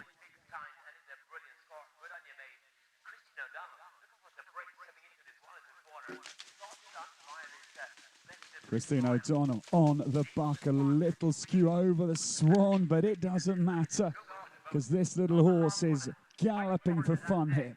What a punchy little galloper he is. He's really cutting up the turf here. He's taking a hold, but somehow not sort of dislocating her elbows or her shoulder joint either. Yeah, I think Blessington Prince Royal looks very keen, and obviously they get quite open and maybe a little strong towards the end of the track, but she did get him back, just left the front legs a little bit on that upright going in, but nicely out of it anyway. And Christine riding with plenty of grit here, so I think she's doing a great job. You're going to have a problem, even though she's making a lot of ground between fences. There's a lot of control to be got approaching the fences. She's a lovely, neat young rider, isn't she, Christine? She sits so easy on the horse. And Christine O'Donnell is still keeping up this wonderful round, and well-deserved pat for the 12-year-old gelding as they start to think to home. It's been really good to watch. Yeah, absolutely. I think she's given him a great ride, extremely positive. One or two little moments here and there where legs get left, but that's what cross-country riding's about, staying very reactive. He even trotted, I think, a step or two in the second last water before that duck, but she's behind him and she's riding and she's making it happen. Well, Gerald's got to go off and do some more coaching, but thank you so much to Gerald Bloomer for his inputs, and we'll speak to him hopefully a little bit later on FEI TV as we now focus on John Paul Sheffield away on the early part of the course. JP aboard the Howes Kilcannon Water Valley Wizard. Lufgo Guy, the sire of this one, a very good jumping stallion. As now we enjoy the sight of the bay just coming up over the Dromina farmyard at 3. As ever on the cross-country course, it's a nice, easy introduction before the first technical combination, and quite a vertical jump jet sort of feel to JP's ride into the water. He sits in this typically quite crouched position, very short stirrups. But he's some man across the country. Well, we're getting very close now to the second rider rotation in the 6th leg of the FEI Eventing Nations Cup, because next to go, Liz Halliday-Sharp will be out of the blocks in just a minute or so. De Niro Z is under final orders. 28.3 for Eric Duvander's team for the USA. And as we said, the disappointing news came through this morning that Buck Davidson Jr. not starting Carlevo. Real disappointment for Buck, because they had a very good dressage of 23.5.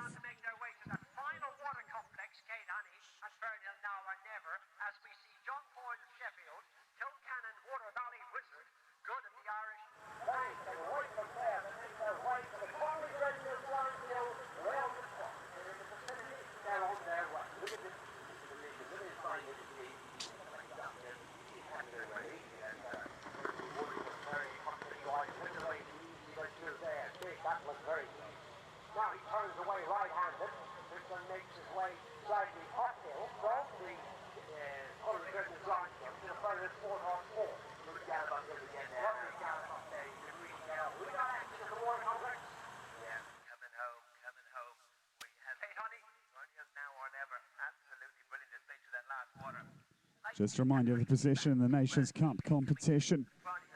Alexander Bragg, only one still inside the time. 6:33 to get the Brits off to the perfect start. 10 points adrift of the series leaders, France.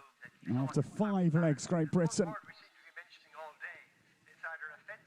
The trailblazer for the French added 7.2 time penalties. François Lemierre and Augustin Duterrois. 47.8 for the French lead rider. As now we enjoy the sight of the 3-time Le Mans 24-hour completer. Liz Halliday-Sharp powers into picture aboard De Niro Z. Her dressage on both horses was immaculate yesterday.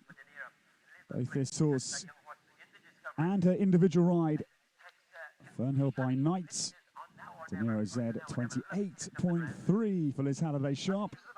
And she just turns into this Shamrock Water for A and B, and it's a good opening gambit for the US team. Ali Kuhn got the US off to a great start as the very first out of the start blocks this morning.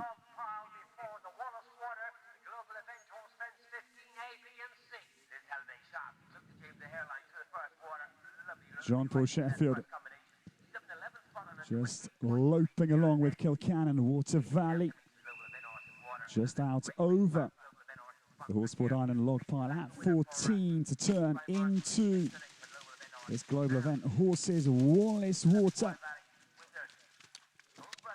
And yes, I'm glad to see that Kilcannon, Water Valley Wizard, lives up to his name down at the bottom of the hill, beautifully through the water complex, as JP just puts the brakes on momentarily after the little uphill climb to this triple combination, and very smartly through the direct route. The Eventing Island Park question poses no problem for the Brits. His super bases Billesden in Market Harborough. Liz Halliday Sharp. Oh, just plays with the Connolly Red Mills Water. Our presenting sponsors here at Millstreet. And the Lime Kiln Water is well in De Niro Z's wake. Ali Kuhn, as we say, got Eric Duvander's team off to a super start. That was with Celine, the very first out on the cross-country course.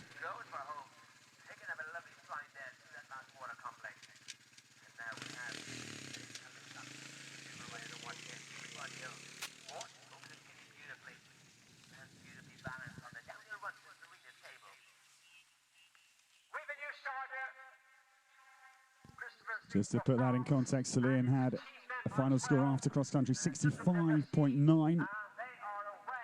It was a 33.9 dressage. 32 was the penalty score because of that one blip off the Irish bank, sadly. It was one of those really tough calls for the fence judges. 32 for Ali Kuhn out on the cross-country for the United States of America. But now we go to Christopher 6. The Frenchman out on the track with Totem de Bressy. He jumped a wonderful double clear in Stregon.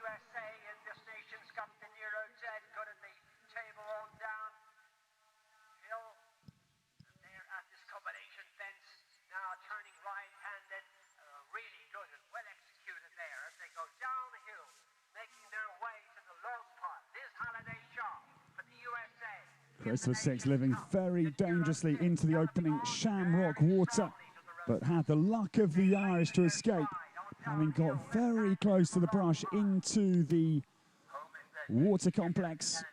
But fortunately, this gorgeous grey Totem de Bressy just pricked his ears and kept his eye on the line required. Liz Halliday Sharp circles down to the global event horses Wallace Water, and a huge jump into the pond. Beautiful from Liz Halliday Sharp. That is just how to do it. 6:39, the optimum time for leg 6 of the FEI Eventing Nations Cup here in County Cork at the lovely Millstreet venue.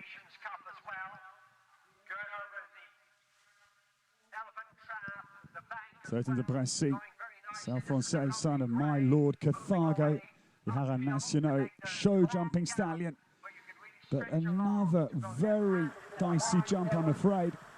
He's going to have to wake up pretty smartly to not run into trouble here, because 2 blips on the card. He's got away with both, but boy oh boy, the fragile pin tumbles at the Connolly Red Mills Water. And that is going to be 11 penalties. The ground jury can review or amend the fence judge's score, but provisionally that will be 11 for the Frenchman. So I'm afraid that was rather the end of the early story on his round. Totem de Bressy still is pricked and focusing. Hopefully that's just going to kick them into a different gear now. They've had their early wake-up call, and yes, they survive nicely down through that Fernhill Sport Horse Ford combination. Totem de Bressy can now just have a little breather as they set up for Serena's table at 11. So we'll see, because more than likely there'll be a short hold on the cross-country course here in Millstreet, whilst that MIMS clip is put back in its place. The MIMS clip system designed in Sweden as an alternative to the frangible pin. It just pivots away from the top points. Can be easily enough put back, but the great course design team here will be quickly dispatched.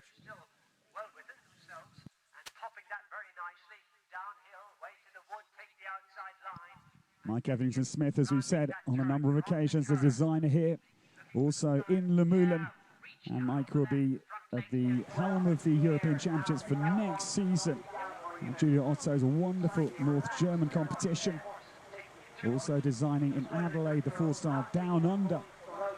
And his team here, Sylvek Bronk, Robert Karpetsky, and the Millstreet team assisting Mike Etherington Smith to get the course back shipshape for the horses still to start.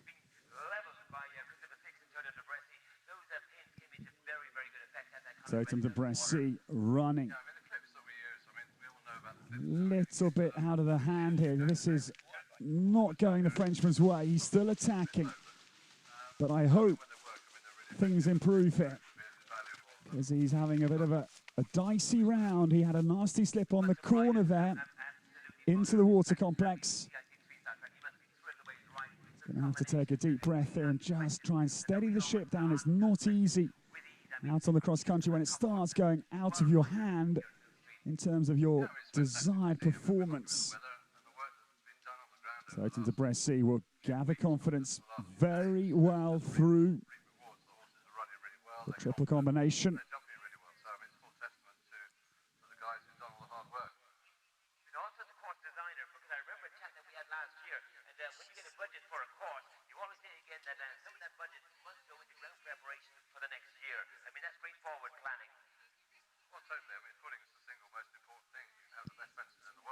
Just waiting for news to come in for the time for Liz Halliday Sharp. And here it is. It was a wonderful round across the country. They stopped the clock on 6:42. So it's 1.6 time penalties to add for De Niro Z. And that puts Liz Halliday Sharp onto 29.9. What a wonderful round that was. So Britain first and second. And Liz Halliday Sharp moves up onto the podium individually. Of course, the US team sadly decimated by that withdrawal of Buck Davidson and Carlevo. And they have the penalty scores to add under the new Tokyo 2020 Olympic formats. They pick up 200 points for not starting the cross country, and a further 100 as well. I can give you the exact breakdown in just a moment, because we have a pause on the cross country course whilst we get the Red Mills Connolly Water back up in order with the frangible pin to, or the MIMS clip to be replaced. So it's a hold on the cross country here in Millstreet.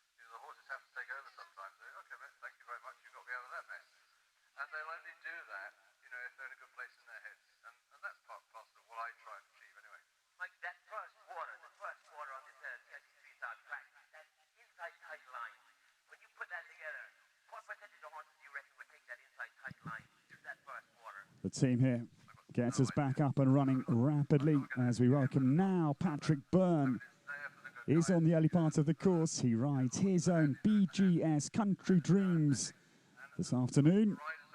This 9-year-old, the son of Power Blade that Oliver Townend purchased from Paddy and took him to the Hart Hill Stud up in Cheshire. And Paddy Byrne makes a good opening move through that first water complex.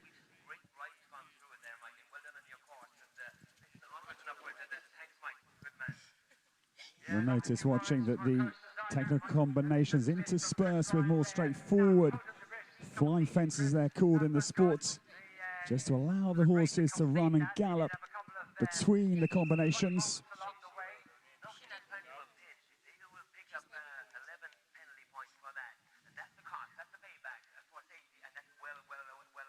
Paddy Byrne powers down to the Irish Bank complex and really good. Absolutely secure through the middle of the straight routes. You would expect that for an Irish horse with an Irish jockey, but that was a really good passage through the most influential combination out on the course at this point.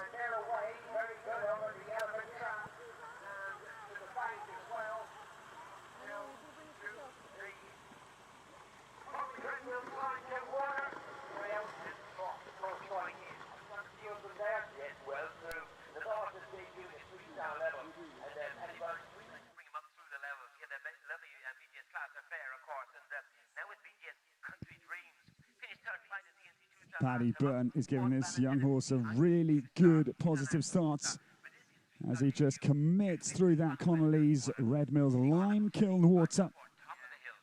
Presenting sponsors here at Millstreet. Red Mills, a fantastic feed company, has got so many products being distributed all over the world, and it's Jane Davis who's here this afternoon to represent the great Connolly's Red Mills Feed Company as we enjoy the sights of BGS Country Dreams just dropping down away from the Fernhill combination. 37.3 for Paddy Byrne. He's part of the Irish Nations Cup team, the non-counting team for the home nation.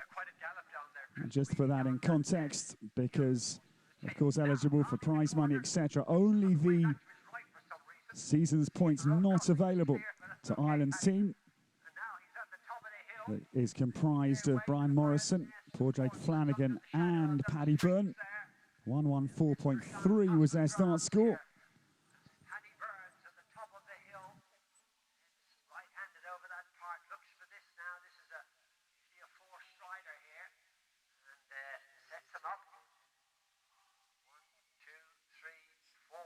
Big one at the last. Had to reach and squeeze for the 4. Lovely horse coming out on track here. A real favourite of ours. Kilpatrick Knight. He beat a Babin and finished 26. On the course now, this is one of the great combinations in world eventing, as we saw last year at the Mitsubishi Motors Badminton Horse Trials, because Austin O'Connor is away. He's aboard Kilpatrick Knight, the horse owned by Eugene McKenna and Wendy Foster. 31.2 for Osti, left him in 20th position after the opening phase. We're pretty much bang on the halfway point on Mike Etherington Smith's fascinating cross-country course, because combination 33 away, 65 it is in total. Paddy Byrne is still giving this big bay a powerful ride. He's a chunky fellow, but still got the energy to coast up the hill down towards this Eventing Island Park question. But now Austin O'Connor whip out just to encourage Kilpatrick Knight through the Connolly's Red Mills lime kiln water. You've got to be attacking out on the cross-country course. Austin, who back in 99 was 4th at Badminton with his lovely chestnut Simply Red.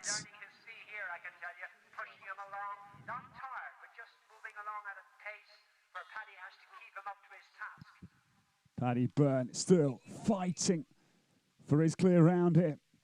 And so far it's going the Irishman's direction. 37.3 after the dressage. Just looking a little bit weary to my eye, but this pair really are taking this course right on. And yes, just gets a little reminder out over the Dromina leap at 19. So Paddy Byrne only now. 4 fences separating the Irishman for a super clear round, particularly when you bear in mind the horse is only 9 years of age.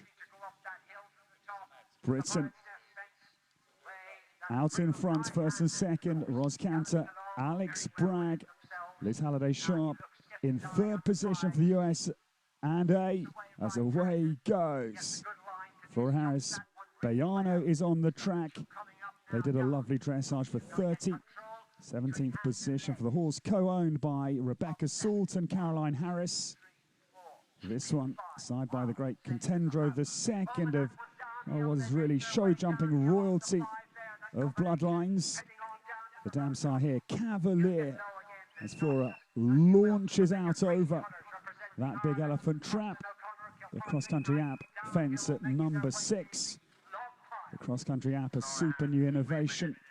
The riders can add photos of the cross-country course, see all their minute markers, and really get a very clear impression of the challenge that lies ahead. And of course, the night before cross-country, a bit like the night before Christmas, really. We're so excited to see how things unravel. And we hope you got a cracking Christmas present on Saturday at your 3-day event of choice. Like Austin O'Connor, a little wake-up call for Bayano down to the second water complex. And Flora Harris is off to a flying start here for Britain.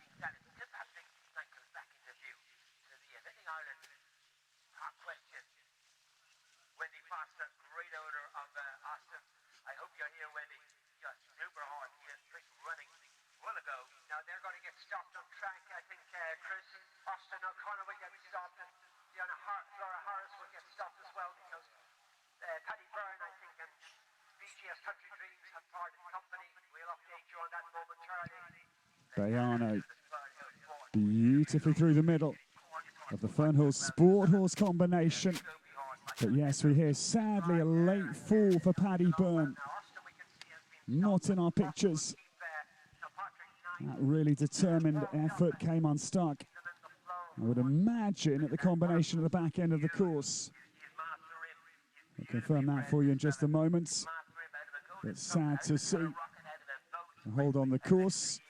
Yes, it was indeed at those tricky angled question. That is the Barry's T-Gypsy wagons. Was a tumble at the second of those for the 9-year-old. So Paddy Byrne really unlucky.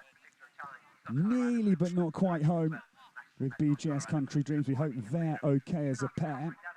Does mean that Austin O'Connor will be held out on the cross-country course. The riders will always be trying to get information just as to how long the estimate hold time will be. Important to just cool the horses down, allow the blood to settle, because the breaks can be long. Of course, we hope not. Usually the indication of a heavier fall than we like to see. But Austin O'Connor held out on the course, as will be Flora Harris and Bayano for Great Britain. So hold here in Millstreet.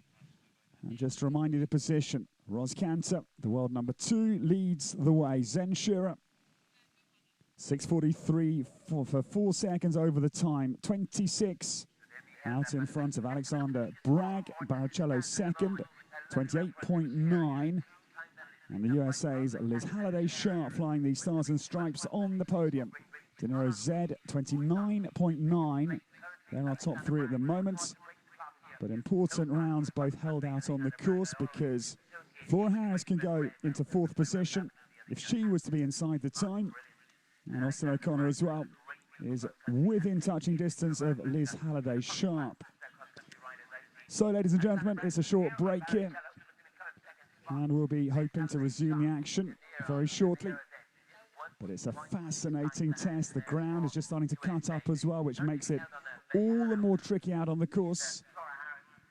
And we hope you're enjoying leg 6 of the FEI Eventing Nations Cup in this beautiful bowl here at Millstreet, County Cork. Early fourth, happy times from our bronze medal winning Sam Griffiths. They're up there, right up there with Australia. Only 6 time penalties to add to their score.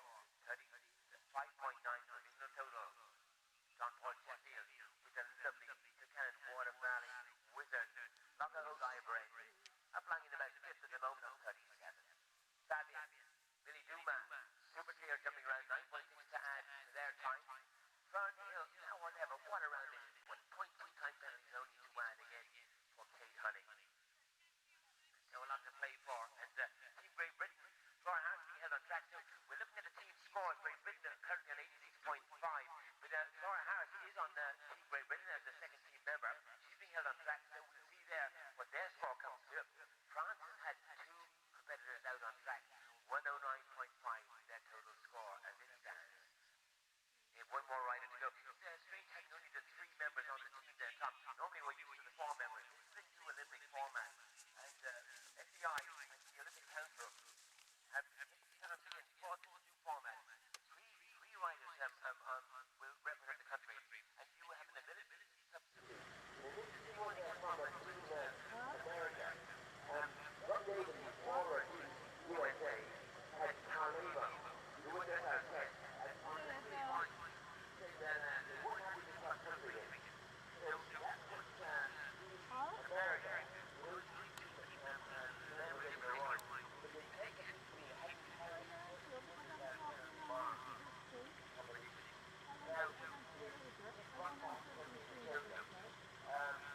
they will just keep on that for the penalty mark.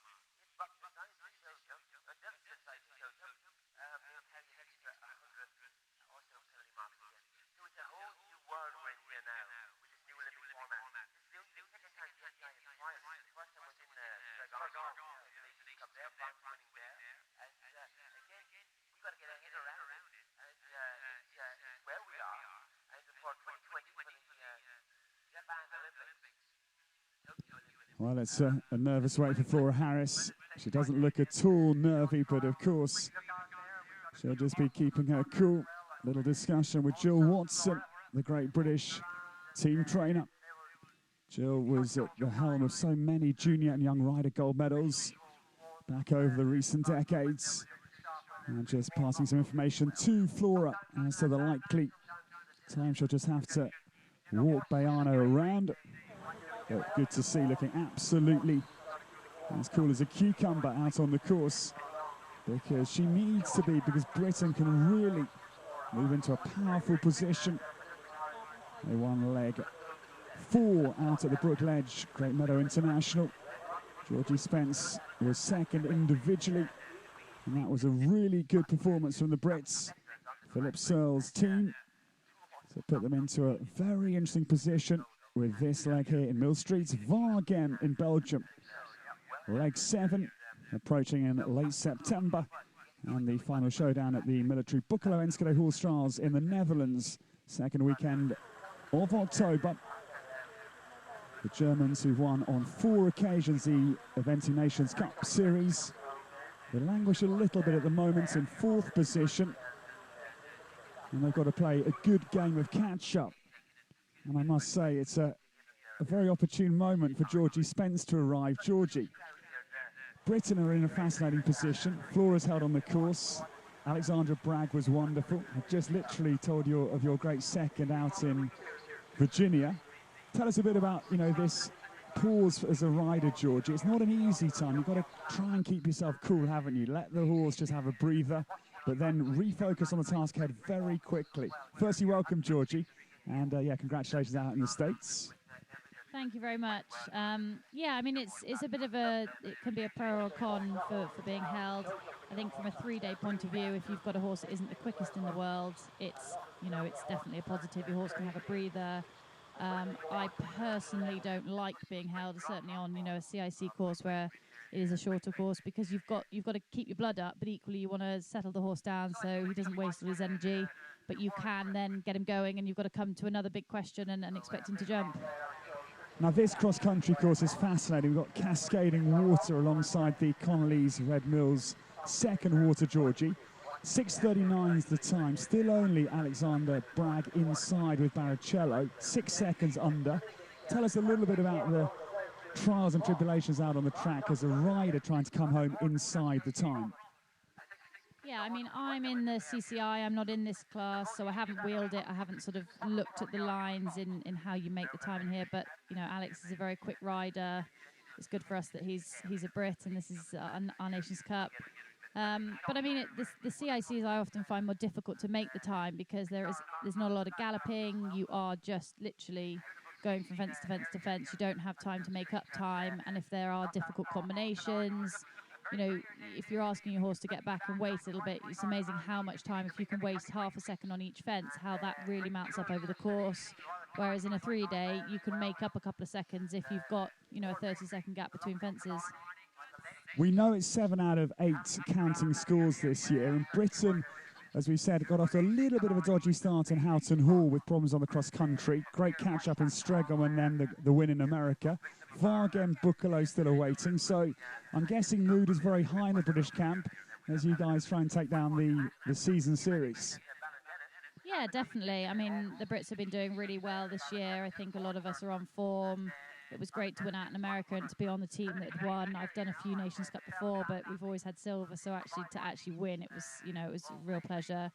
But it's looking good for the Brits here. You know, if Alex is the only one inside the time at the moment, then hopefully the other riders can come home strong. Now, Ros Cantor, Georgie, is going absolutely brilliantly. World number 2 now, and looking forward to trial. What kind of performance are you hoping for Ros? I think she's a class rider. I think she's taken her time to come to the top level. She always produced young horses beautifully. I think she was with Judy Bradwell. And she was almost known as a rider who produced the younger horses, but now she's just gone from strength to strength. She's just pure class. You know, for a little rider, she rides a lot of big horses. You know, to watch her is beautiful. I was watching her school one of the horses yesterday, and she's sort of quietly tough on them, you know, but they work with her. She's just a beautiful, beautiful rider. I'm looking forward to trying. I mean, it's a bold move to bet against Mikael Jung. He's the most successful we've ever seen in eventing. But I'm going for Tim Price Sakatinka, Chris Burton, Cooley Lands, and actually Ros Cantor. They're my sort of medal tips. Do you think I'm way away from the mark? Georgie, what's your feeling as we get quite close to the US showdown? Well, I think everyone would put in a bet on Berto. He's super fast, just always makes the time without looking quick. It would be nice, you know, Michael Young is just, he's not even really human, is he? What he's won is just phenomenal, and you'd never, ever, ever in a million years say that he's not going to be on the medal table. But, you know, one day he won't be. You know, we will catch up. He is human. But at the moment, I'd go with him. Yeah, listen, he's a very good friend of mine, and I'd love Mikael to win. However, let's just talk about Tim Price for a moment and Sakatinka. I wasn't in Buccalo last year, where I know Tim and the horses, in fact, Ros Cantor, produced one Buccalo. Tim's in great form as well.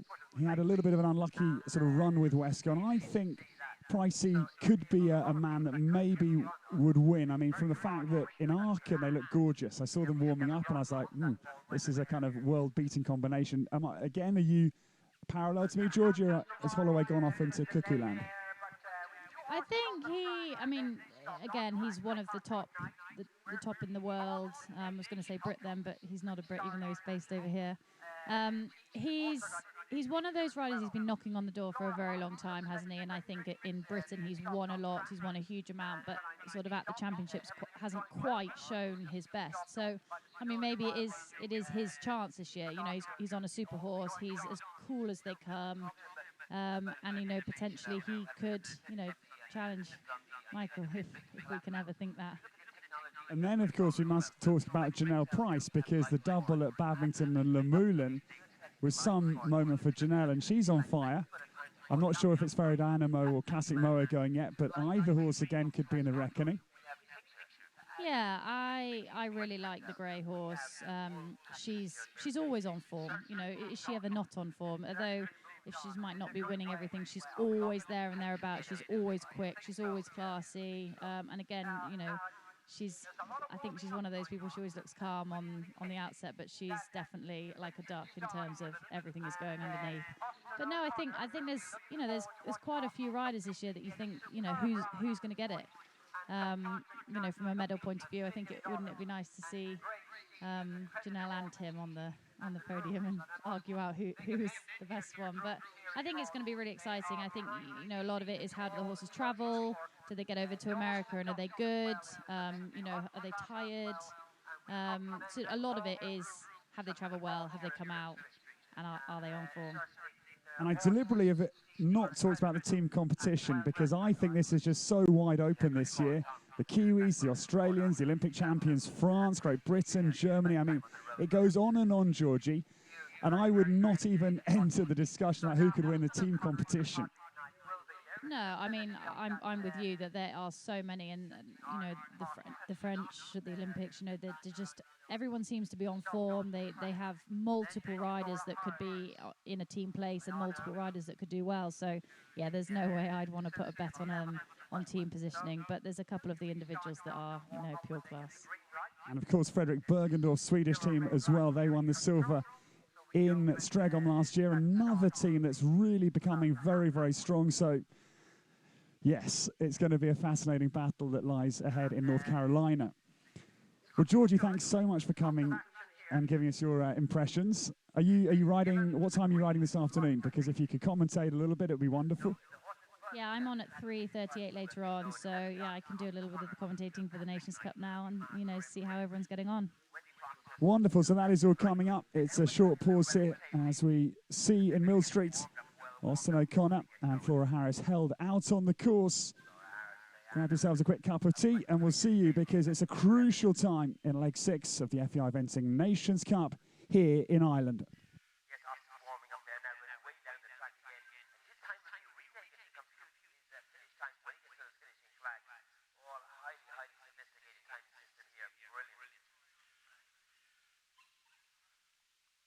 Now we've a new starter on the track. Yes, Isabel Upton for Great Britain, Byrne Hill Rockstar.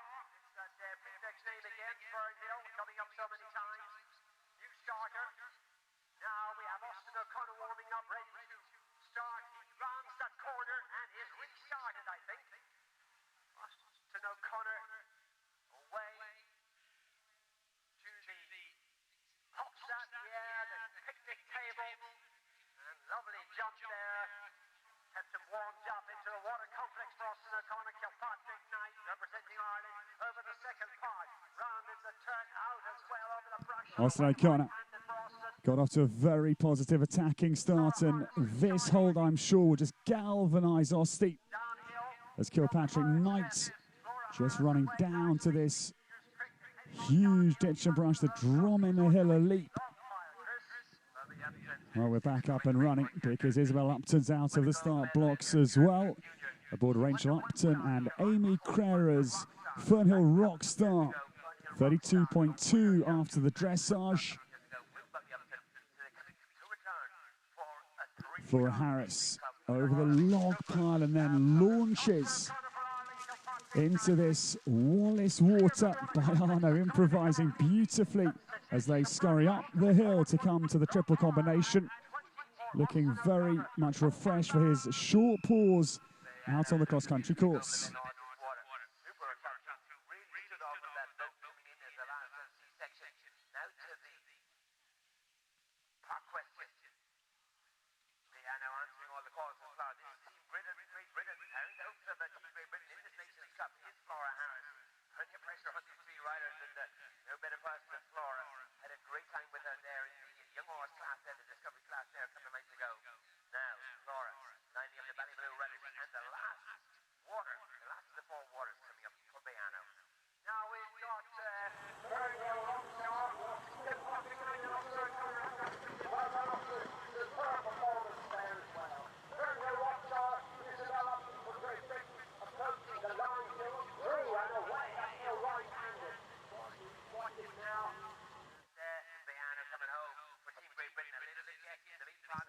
Well, Flora Harris improvising beautifully through the Shamrock water. Byrne trying to capitalise on Alexander Bragg's great round with Barrichello.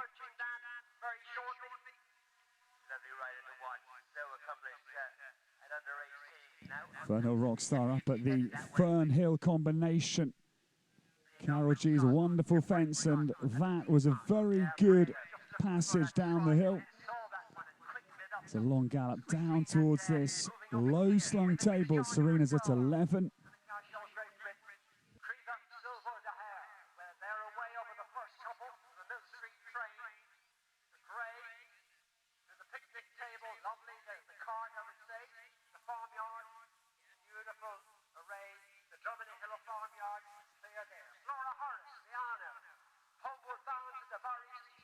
Fiona Cashel underway, just making this swinging right-handed turn. We've seen about 50-50, I would estimate, either slicing up onto the island bank or going that slightly slower route. It's not easy, Georgie, early on. Yeah, we watched a handful of people down there. I think it's quite a tight question early on in the course. The few that we saw, it's ridden really well, but equally if you're on a horse that's doing a first time 3-star, you're just wanting to give it a good run at the beginning of the course, then it might be a safer option to just go around, make sure the horse isn't too worried, thinking questions are coming too quickly, because this Irish bank that she's coming up to now is certainly a decent question. I had a couple of horses in the 1 and 2 star, and they certainly were a little bit shocked by jumping on and off. They didn't quite read the question, but they were genuine and jumped at the bottom, so it's one of those things you want to keep the horses confident early on in the course. Fiona Cashel bounds beautifully on and off the bank. Clever Silver de Hart opens up very nicely. He's 10 years of age. Really eye-catching in the dressage as well. He's by Camiro de Hart Z out of Vanier, Silver River, by Golden River.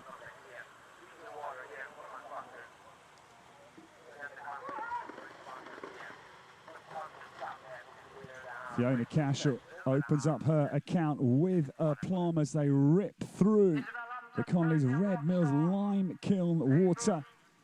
And I must say, Barbie Upton is really rocking on here with Fernhill Rockstar, Georgie. This is an attacking midsection of the course for the Brits.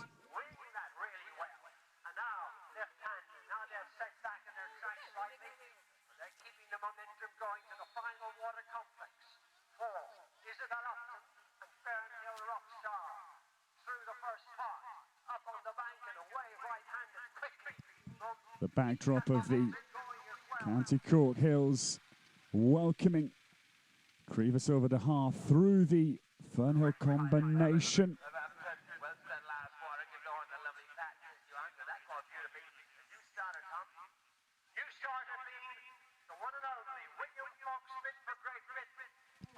But now one of the greatest of all time, William Fox Pitt, is on the course. A 6-time Burghley champion on 6 different horses. William won individual bronze with Chile Morning at the Alltech FEI World Equestrian Games 4 years ago. He just drops down into this opening water, trots on the turn. That's an interesting, different approach there, but gives his lovely Auditorio a little bit more time. That was, again, good bit of riding typically from William. Yeah, I mean, he's still the master, isn't he? Beautifully calm, just pops the trot to a 3-star fence. You know, this is quite an experienced horse now. It's done a few at this level. I knew the horse when he was originally with Laura Collett. You know, William's done a fantastic job of taking over the reins and producing the horse up to 3-star level.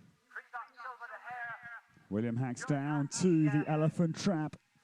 No problems at all out over the cross-country app-sponsored ditch and rails fence at 6, and he takes a very steady approach here down to the Irish bank. Torre just having a little discussion with William, but again, yeah, so smooth, Georgie, absolutely unruffled. We've seen it with the greats across country.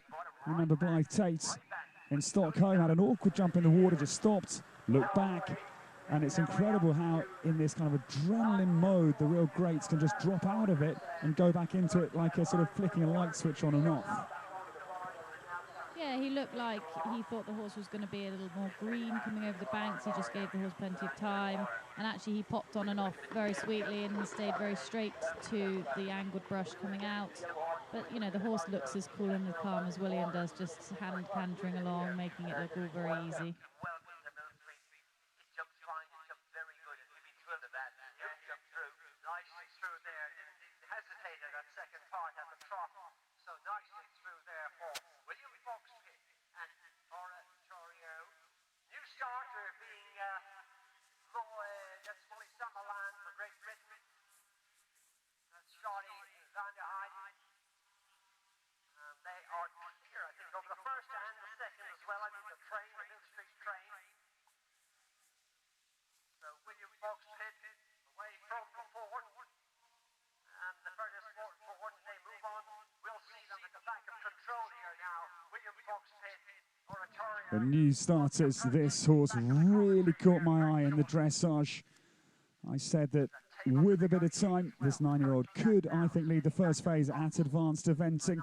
Charlie Van Heiden is away with Molly Summerland, the Brit, starting on 32.5. He had a few mistakes, but this is a gorgeous black horse, 9-year-old son of Contendro's Boob, out of Espana, who's by a scoot over the second.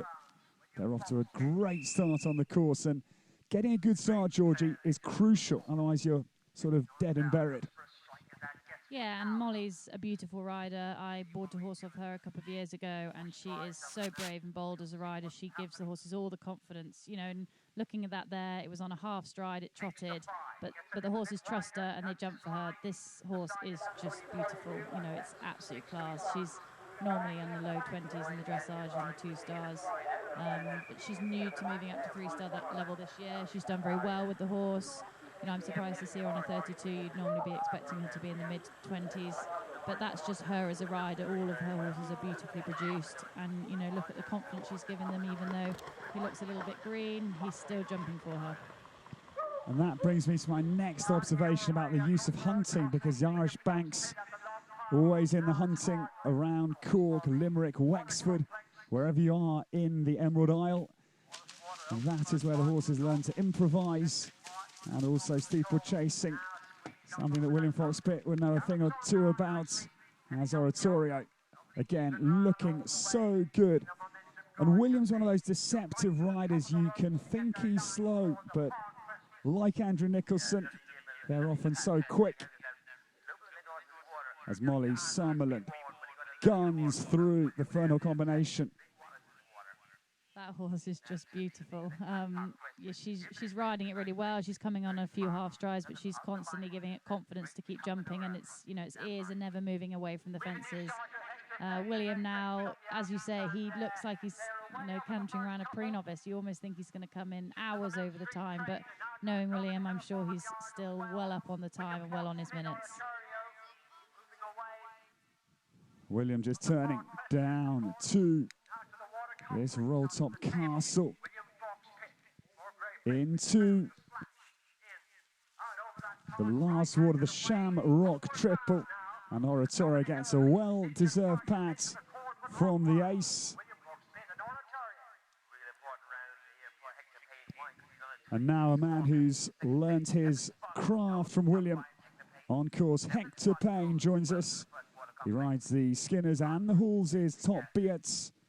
This is a horse that William himself produced, and now 11 years of age, side by Corofino. And what a dressage, 26, Georgie, 7th position. So Hector Payne here could really rustle up the leaders, because on exactly the same score as Ros Cantor, they've got a British battle.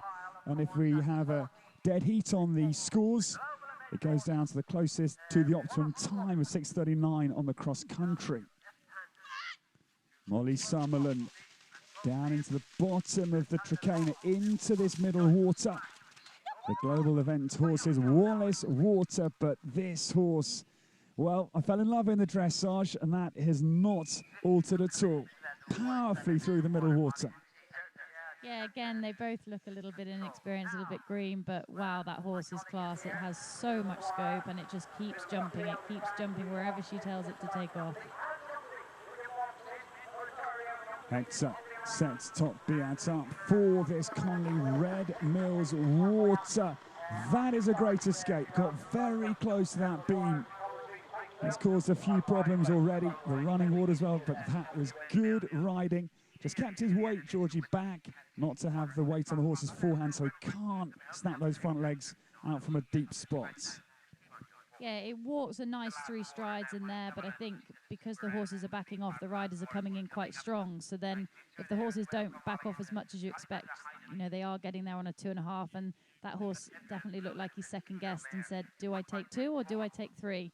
Luckily, he chipped in that second and he was very genuine, but, you know, Hector sat beautifully. He never moved, and, you know, he has learnt from William, so what would you expect?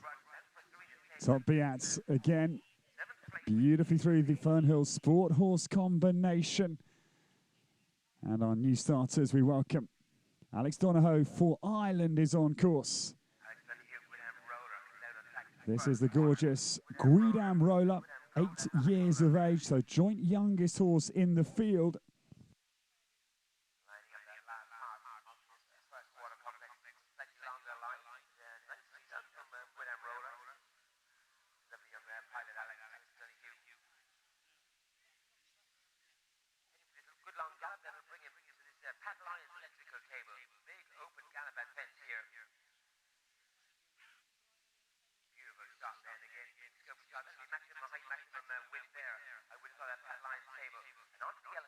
The time's now in for Flora Harris, and it is another one inside the time. We've been enjoying watching William, but the 2 new scores to give you. By Arno, 6:36 the time. No time penalties for Flora Harris, so that is a score of 30.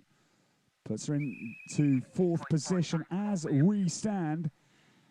And into 6th position goes Isabel Upton as well, because Fernhill Rockstar gives us our 3rd clear inside the time. Exactly the same time as Alexander Bragg. So the Brits are having a super day so far in the cross-country, Georgie. And, of course, the Nations Cup. It's going to be Britain very hard to beat as we go towards the final rider rotation.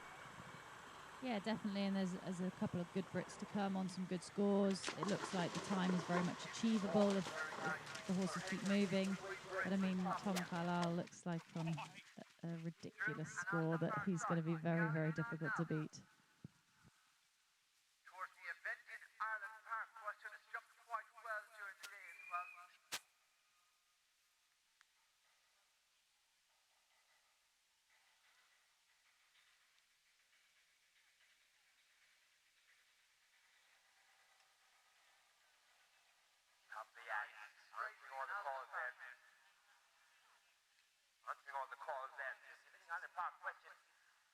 Alex Donohoe beautifully through the first 2 parts of the Fernhill Sports Complex. And Guidam Roller drops down to the table at 11. Guidam, the father of Rolf-Johan Bengtsson, silver medal winning ride in Hong Kong in pure show jumping, Ninja La Silla. Hector Payne sadly nips to the left side of that angle brush. That's really frustrating, because the global event horses, Wallace Water, had been riding beautifully. I would imagine that was because of the early near miss in the second water, Georgie, and I'm afraid Hector Payne puts his hand up. Yeah, I don't think he did a lot wrong there. Having ridden through the water on my first 2 horses, they definitely don't quite realise that there's such a drop into the water, because it looks like a run-in, but it actually is quite a decent drop through. And if I'm honest, the horse didn't really try from there. He was on a slight half stride, but it was very obvious where he wanted the horse to jump. To nip out was naughty, and then again, it just, when he came around to jump it a second time, it just sort of died on him when it came to the 3rd element. I don't particularly think he did anything wrong, but, you know, like riders, we can't always be on form all the time, and if the horse isn't on form today, then sometimes there's not a lot you can do about it.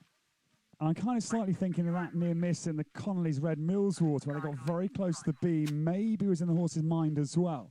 These things can build up, and the horse is very smart, so could be another factor. Yeah, I think so. I mean, often these things can play on a horse's mind. That is an experienced horse, and he was riding it beautifully, so there was no reason for it to not at least try for him over that fence. But like you say, these things can play on horses' minds like they can play on riders' minds. But in my opinion, he should have tried from there. Just coming down to that water. Connolly's Red Mills water, and that was a great ride through the middle. Adam True it is.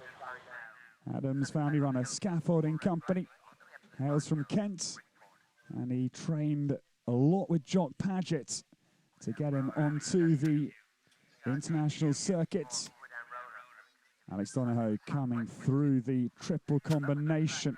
And Guidam Roller, at just 8 years of age, looks very composed. And I think this course is really top-end difficulty for a young horse, Georgie. It's a big, big ask. Yeah, the fences come quite thick and fast in the CIC. There's not so many of the let-up fences. You go from combination to combination. You know, they're giving you the odd, table before a combination, but it's a big table. So the horses have got to keep jumping. They've got to keep confident. And, it's when they have that little hairy moment that they lose their attention and lose their confidence to keep jumping. But this horse is super. I mean, the way it jumped through that was just, it almost looks like it's just taking it all in a stride, happy as Larry, jumping whatever's put in front of him. Now, Georgie, my last question, because I know you've got to go off and get ready for the long three-star, but Laura Collett and Oliver Townend, of course, both surprise omissions for me, potentially, from the British team to try on. Both go to Burley, and Mr. Bass, I would imagine, is going to be a real danger at Burley in just a week or so's time. What's your feelings on your great old teammate? Laura's a great friend of mine, and I personally would have put her on the team. I think she's had some fantastic results. That horse is just phenomenal, and Laura's had years and years and years of experience, and she'd be a great team member. But yeah, I mean, I'd rather she was there than at Burley, to be honest. But Ollie Townend, he comes up with horses year on year. It is sometimes nice for the selectors to give the younger riders a chance. At the end of the day, we can't break through, if these riders are always on the teams. And because it was such an open field, there were 7 or 8 people that could have been picked. I would have liked to have seen Laura go, but it's great to see some fresh faces. But yeah, roll on Burley and then roll on Weg. And roll on Tokyo 2020 for Laura Collett. Georgie Spence, thank you so much, and good luck later. We'll look forward to seeing you in the CCI 3-star. Thanks, Georgie. Thank you very much.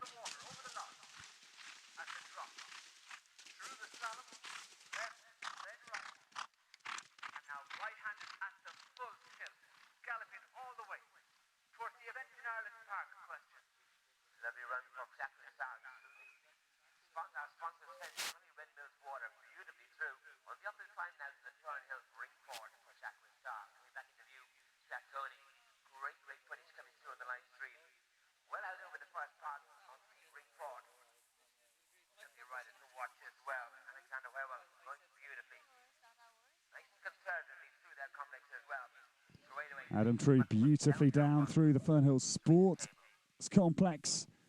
Up on top of the hill, those walls to the brush arrowhead. And this is lovely black ink on the course, owned by Michael True. Adam's dressage, 42.8. He told me last night this horse is some cross-country mare. Just finding her feet in the dressage. Got a 42.8.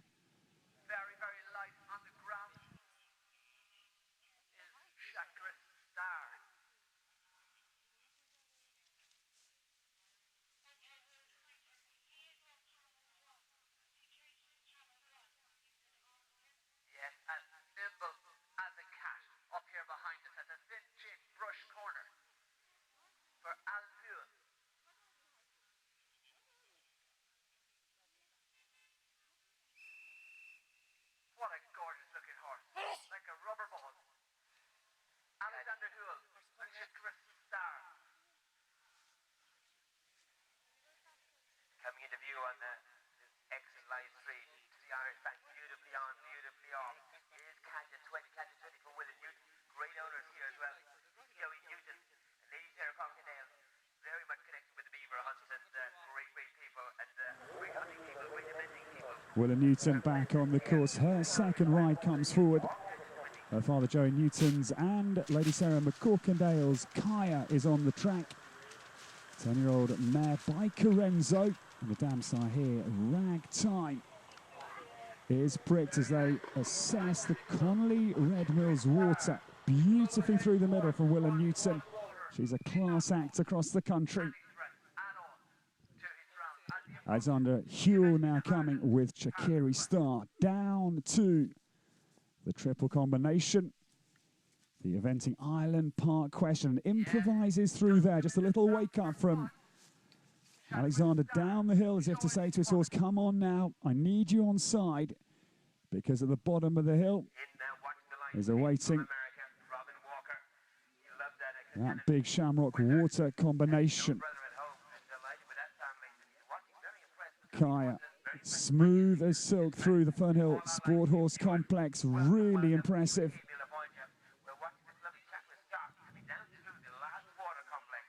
Shakiri Star makes light work through the water complex.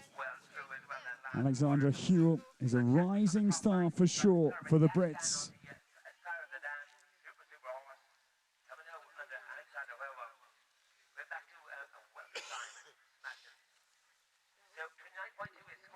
As we welcome forward now, the Finn, Heli Nymanen is on the early part of the course aboard her own Deaneries.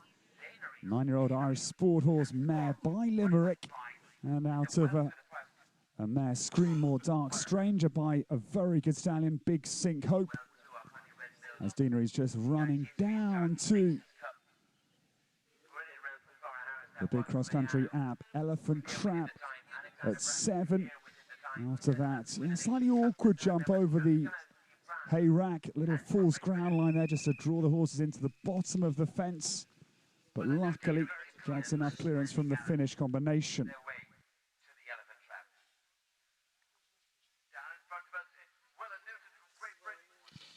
And sadly, a refusal at the Elephant Trap, and that because of that awkward jump of the hay rack. The horses can just become a little bit unsettled or lose their concentration. So, Heli Nymanen coming back to represent. And a second stop, I'm afraid. The hand goes up, so the Finnish pair, I'm afraid, retire early doors on Mike Etherington Smith's cross-country course as Willa Newton is in absolute gallop mode here with Kaya. She's got her foot down to the boards as she chases up now to this triple Eventing Island Park question at 16. A, B, and C, beautifully through the middle as well. Willa Newton is really riding beautifully here. Hunted a lot in the Beaver Country in Leicestershire as well. Dad Joey Newton, a former winner of the Aintree Fox Hunters on 2 occasions. As Kaya just comes back under this sort of fingertip control that Willa's got. Just keeping a good strong contact in towards this global event. Horses, Wallace Water, beautifully through. Willa Newton is right on song with Kaya.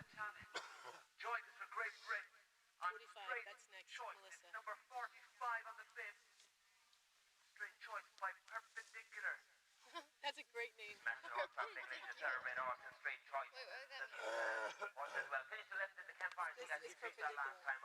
Parallel? You should know this. You already have this. Because this is horizontal and perpendicular. But not so really on the first water.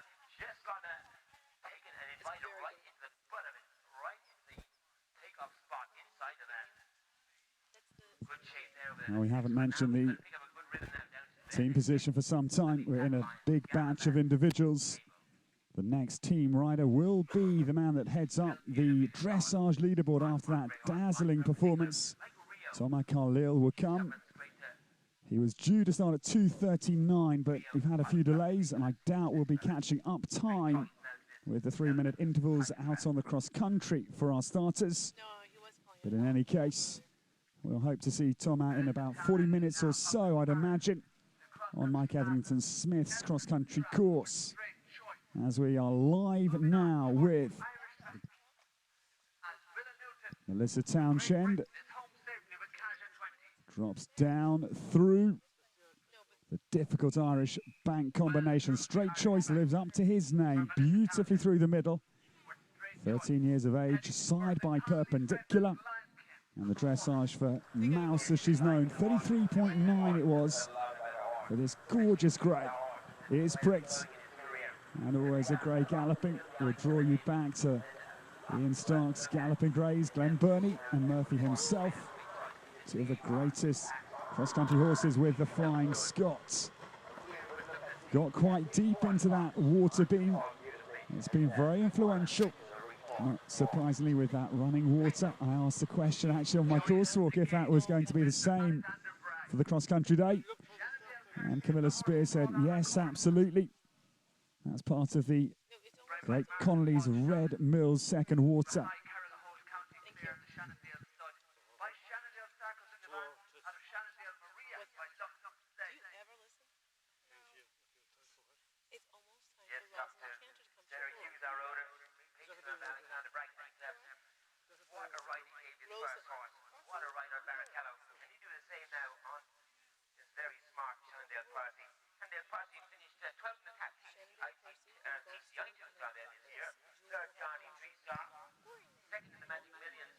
We'll just update you with a few scores that are coming through. Austin O'Connor. The time must have been amended because it was written as 6:39, but it is 6:38 because Austin was 1 second over only with Kilpatrick Knight. He was so good at badminton last year, so Austin just 0.4 of a penalty. That is the 4th best cross-country round of the day so far. Still only the 3 inside the time. And it is the 3 for Great Britain. Isabel Upton, Flora Harris and Alexander Bragg, the 3 speed demons. Austin the 4th quickest, and then it's Molly Summerland. That was Charlie van ter Heijden. That exceptional black horse who came home just 2 seconds over. That is some machine. 0.8 for time penalty for Molly. 33.3 is her score. Alexander Hewell came home with Chakiri Star. 6.4 time for Alex. 35.6.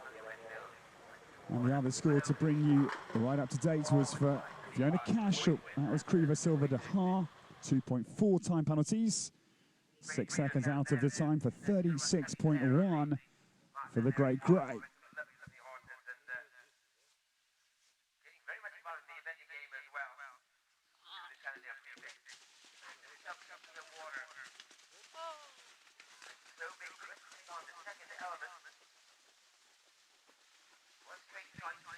Sadly, we see problems for Straight Choice and Melissa Townshend. They run into bother.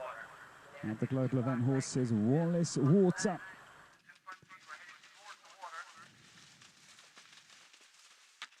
Just representing 20 penalties, sadly, at the Middle Water Complex.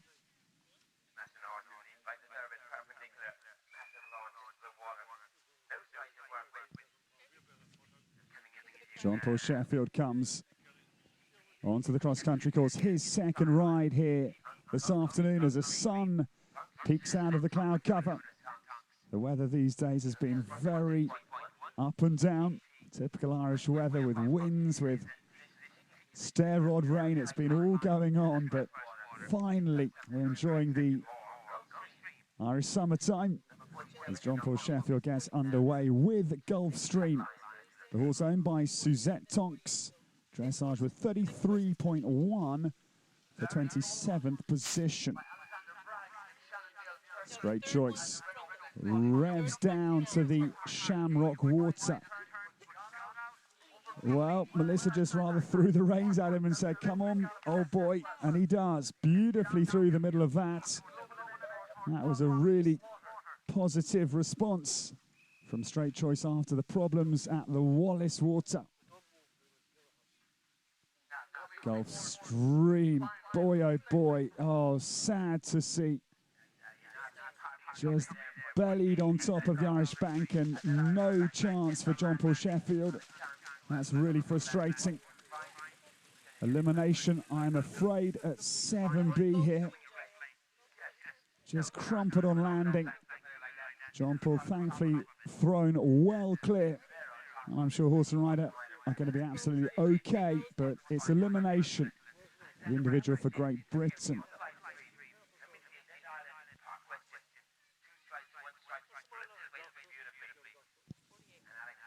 Alexandra Bragg, that brilliant clear inside the time. Back to battle again. Try and make it 2 out of 2 as he comes forward with Shannondale Percy this time. Another one of our 8-year-olds, as was Guidan Roller with Alex Donahue, who completed not so long ago.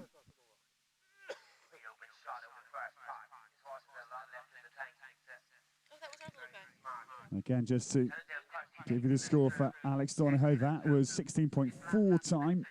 7:19 was the time. Super clear for Alex, well done. And 54.1 is the two-face score for the Irish combination. Another 8-year-old. That was a very good round for a young horse around such a beefy cross-country course.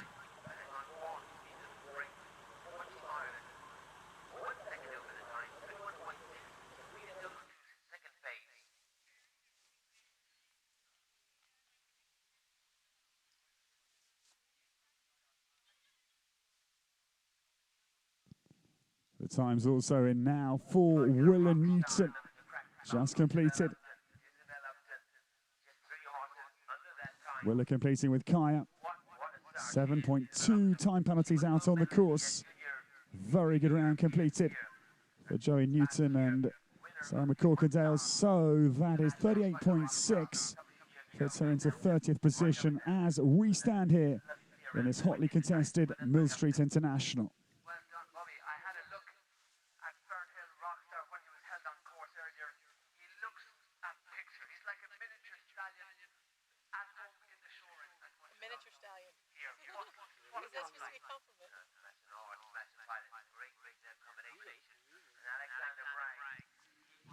Well, just a hold on the course. Ros Cantor just held up at the moment after that great round with Zen Shearer early in the class. 2 time penalties it was for the world number 2. And it's the very nice, again, young horse, 9 years of age only, Penco's Crown Jewel, just being held for a second for Ros Cantor. Just while we check everything is okay for John Paul Sheffield and Gulfstream. That is the reason for the hold out on the course. And as you see, the Millstreet wheel keeps on turning. By the second water, that incredible feature, a real hallmark on this lovely estate of Thomas Duggan with Drishane Castle, just out of our view at the moment, but the great feature at the bottom of the hill. The time is, though, just come through for Alexander Bragg. And it is 6:38, bang on the time. So Alexander, 2 clear rounds inside the time. What a day for Alex on the cross country.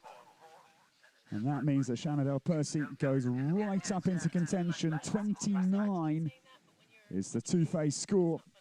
Puts Alexander into 3rd position. And the lady that's held at the moment is the one that can go ahead of all of them and indeed go ahead of herself.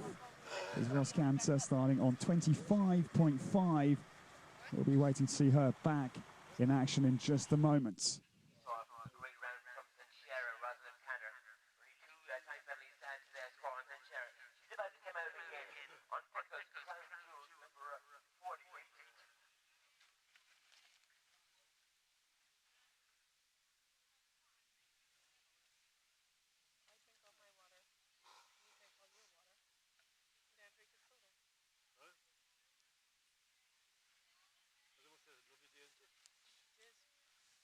Are we going to walk up to the arena and around there? See, you want to see the stair this one? If you want, I suppose. Yeah, Jillian. Yeah, we can. Oh, we can actually drive up there. It'd probably be just as easy to walk the road up. Yeah, we have to walk up the back though. The road cuts through all that place you would have drove around. Looking at that bank, that far when we were that fall in the horse, you know what that bank, you know, I still have to look at these buildings. Yeah. From the end of the cross-country course, it's not bad. The bank. I'll drive.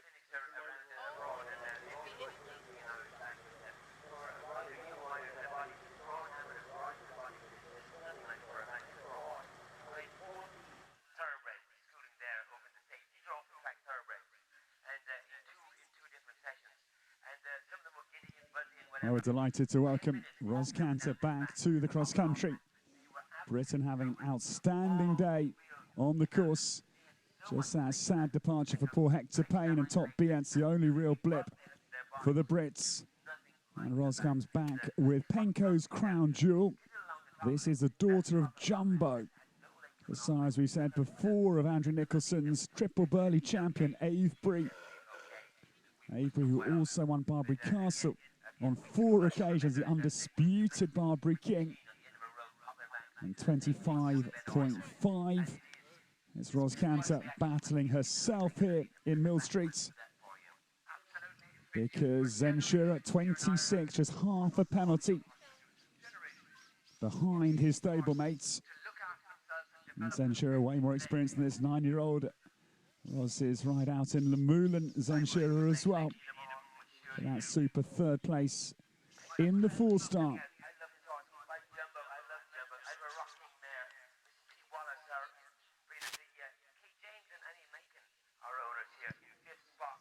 Ros is sports science graduate of Sheffield Hallam University.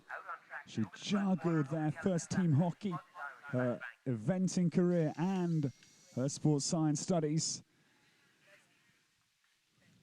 And just riding in such a confident vein of form down to this, what is becoming treacherous Irish bank. That was some recovery. It's really cutting up on the top of the bank. Just crumpled on landing. That's going to be interesting to see what the decision is there, because 2 horses back-to-back falling into trouble for different reasons. Because this young horse could barely get his undercarriage down. But it was some recovery. Ros Cantor down to the Connolly Red Mills second water complex. And again, beautifully through the straight routes. Those people just have to get a wiggle on, or the world number 2 will be on their tails. Keep going, guys.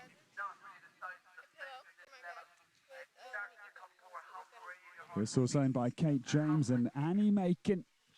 Out of Cornish Queen by Rock King, another one of the great eventing stallions from Great Britain. Rock King, the father of Rock Model, who we so enjoyed with Vittoria Panazon, one of the quickest horses in the business, with a flying Italian.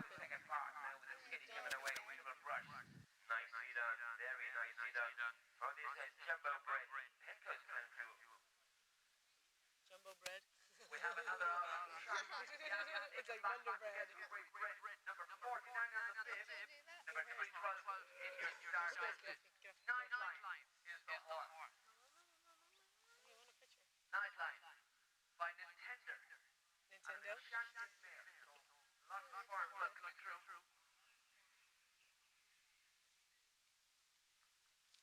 Watching Penko's Crown Jewel with close eye and Ros Cantor. 25.5 would be good enough to clear around. Well, this is one of the young guns for Great Britain here. A lot of young riders and a lot of first-time 3-star horses as well. As Yasmin Ingham comes down to this cross-country app. Elephant's Trap, and jumps it beautifully. This is Nightline. Nightline, the Oldenburg gelding, the son of Nintendo. A very serious show-jumping stallion. Poof, Yasmin comes so boldly to the Irish bank. That was awesome. No problems at all. Was able to get his undercarriage down easily, which just shows that the surface on top is okay. A little change of the whip for Yasmin Ingham. And she now just will come up the little rise. So our presenting sponsors water, and makes absolutely no mistake. Looks back to check the Mims clip vertical into the second water, was not dislodged, and it wasn't.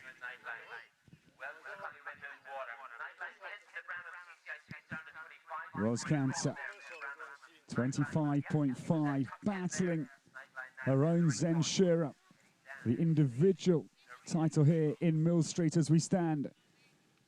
We've got Millie Dumas with Artistic to come, 24.2, and the outstanding leader, Thomas Khalil, the event rider Masters champion of Barbary Castle, with his great grey. Can be temperamental, but Upsilon, still on 16.8, has got a great advantage to try and defend out on the cross-country course.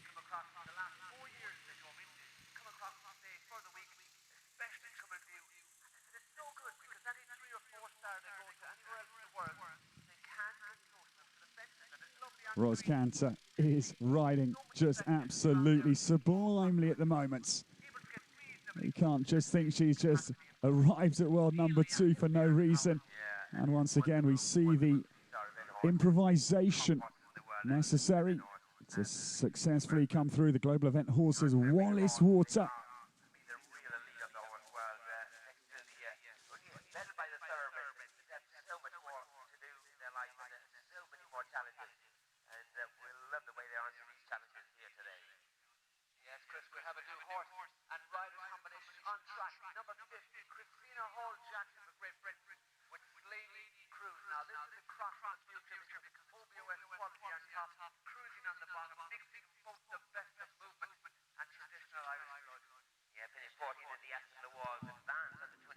Well, 2 young ones for Britain out on the course in succession, because away goes Christina Hall-Jackson, setting up for this ultra-demanding Irish bank combination. Oh, no. Well, this is reaching a point where I must say I think this fence should be reviewed, because we've had John-Paul Sheffield fall. Now, sadly, Christina Hall-Jackson. Ros Cantor came out of a tricky spot. For me, that is a question of safety. And if I was in charge of it, I'd be reviewing the fence to see whether the horses are being able to visualize the question. It's bright out there. Perhaps they just can't see the top surface now. It's churned up. That'll be an interesting decision for our safety team here at Millstreet.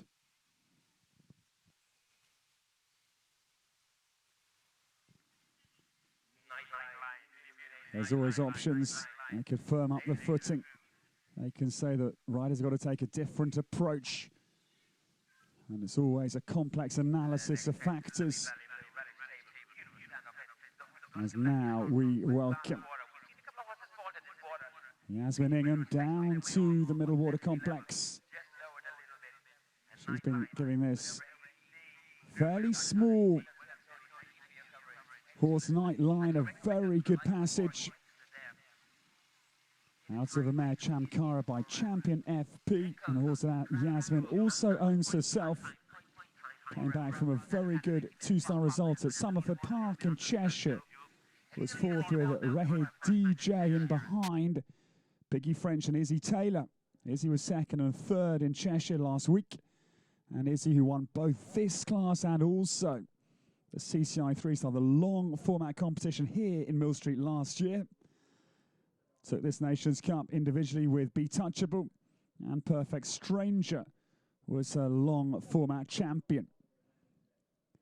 As we now focus on Enda O'Gorman. Enda gets underway. This is Talon. Talon, his own horse, and comes from an incredible racing pedigree. 15 years of age, and oi, oi, oi, soars out over the elephant trap.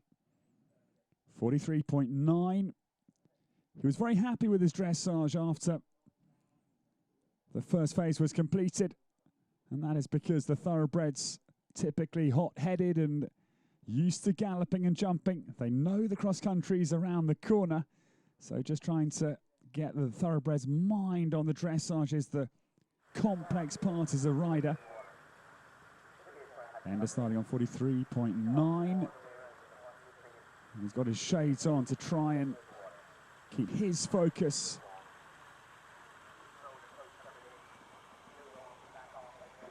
Well, he really attacks the Connolly's Red Mills second water beautifully through.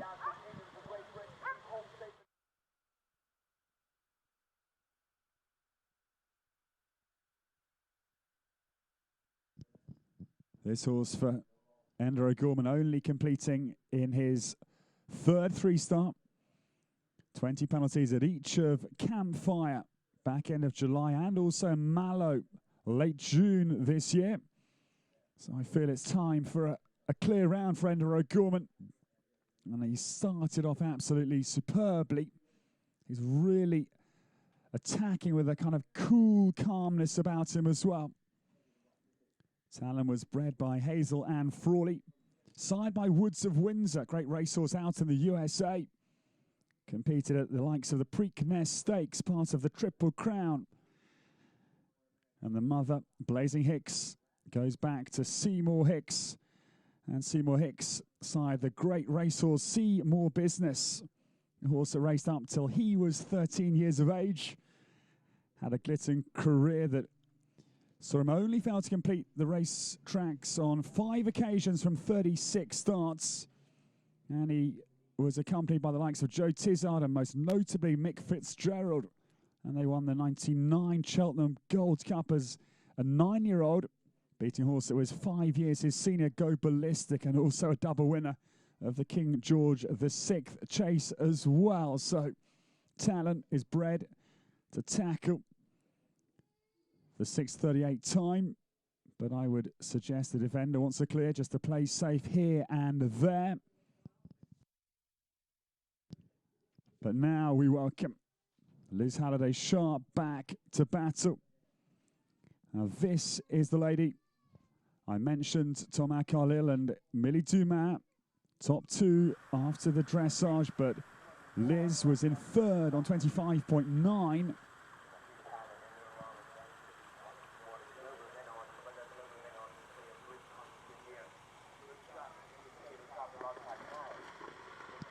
The scores now come through for Yasmin Ingham and Night Line. 6.8 time penalties for 46.2, the final score. A very good completion for the 21-year-old Brit here in Ireland. Many congratulations.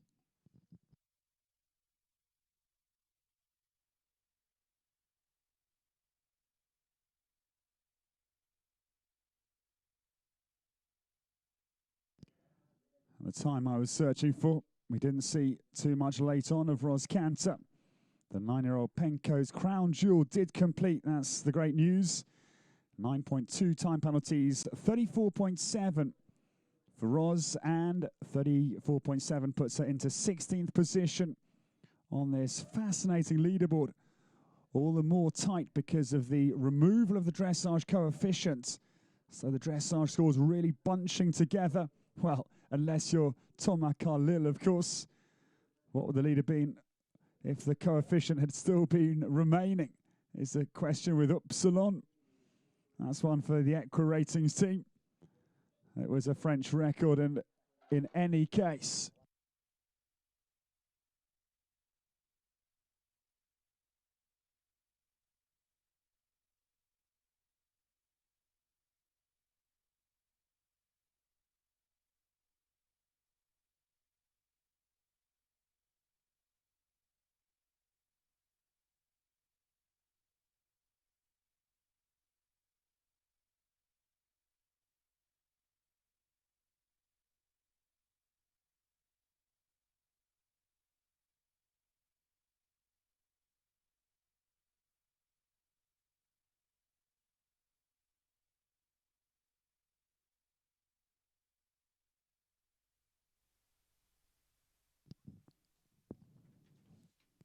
well, Yasmin Ingham completed a super round at just 21.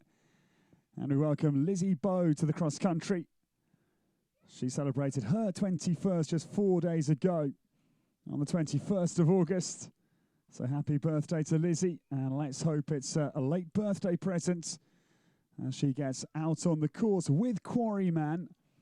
This one side by Ars Vivendi, a very good Irish jumping stallion. Lizzie gets the legs working into our presenting sponsor's water, and it turns out beautifully. A little glimmer off the bay's rump from the sun, which has been much awaited here in Millstreet. Liz Halliday Sharp dropping into sight. And Fernhill by night, he can throw in the odd refusal. He's so talented in the dressage, and it's always frustrating If they lose their top position, which they have occupied over the recent years after the dressage.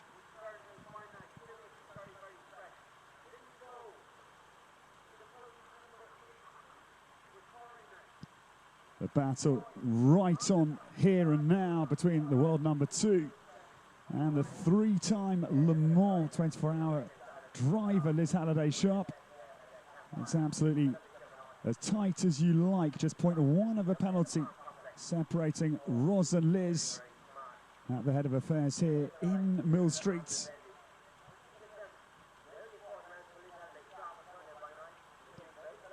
Rodney O'Donnell underway. We're getting towards the back end of this leg 6 of the FEI Eventing Nations Cup series here at Millstreet, presented by Connolly's Red Mills. We have now another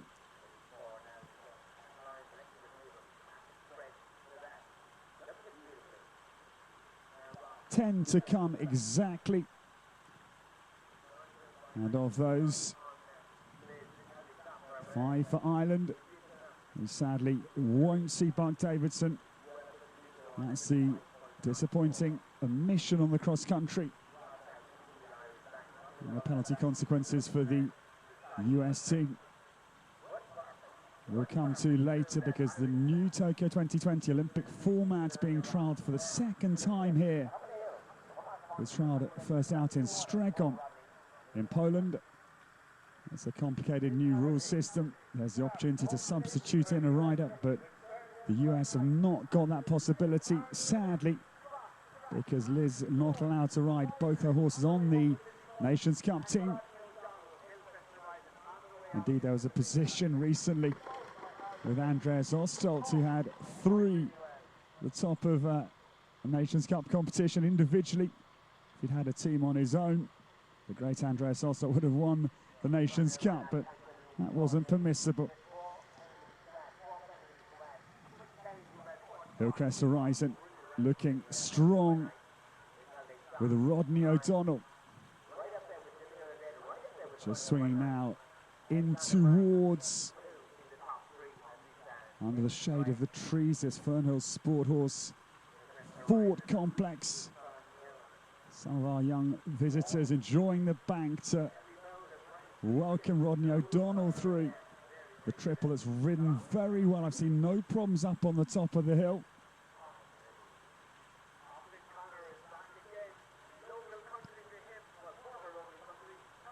Lizzie Bow going beautifully. Lizzie Boar, actually, I don't know, but we have Evelyn Warson going for Lizzie Boar, I think. Beautifully through the middle of the Wallace Water. Sponsored by the great Global Event Horses Company. And now into the frame comes a horse that I can't wait to see across the country. During my preparation, I earmarked this one as a potential star for the future. And Austin O'Connor comes forward. He is aboard the Salty Syndicate's Colorado Blue, and very nice out over the hay rack. Fence number 5, sponsored by Pat Ryan's Electrical Company. Austin hails from the Attington Sport Horse Base. He's got some very good young horses. My first working people job was down at the Vegas Mars in Tregembo. I was 18, 22 years ago, incredibly. And Austin was also there. He's had a young rider team gold in Germany back in the early 2000s, and 7 senior appearances for the Irish team.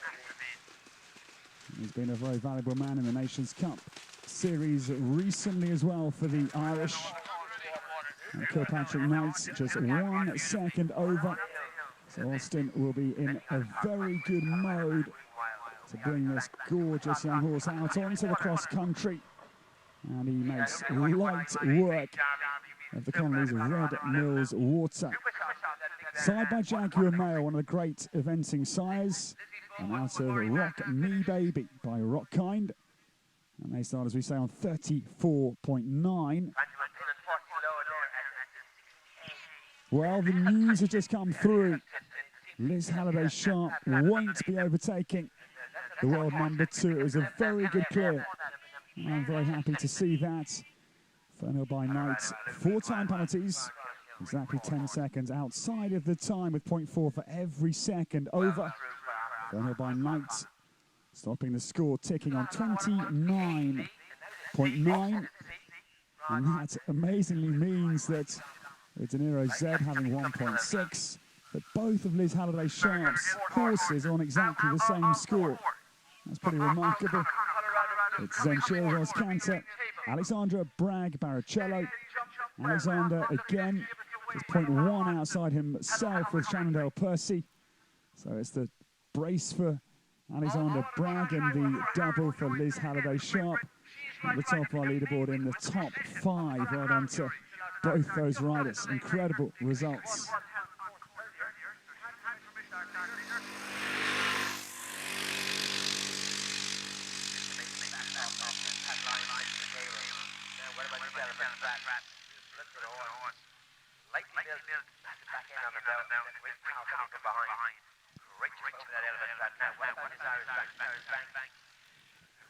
Flora Harris comes into the picture aboard this eye-catching grey mare. It is amazing coming to the Irish bank, showing perfectly how to do it. I'm really glad the course design team, in discussion with the ground jury, decided to leave the bank because we're seeing it's riding very well now. Just a matter of getting the correct speed on the approach. It does need attacking, but I fancy these bright conditions, a slightly softer, slower approach, a little bit like William Fox Pitt did earlier, is the favoured approach now for the Irish bank.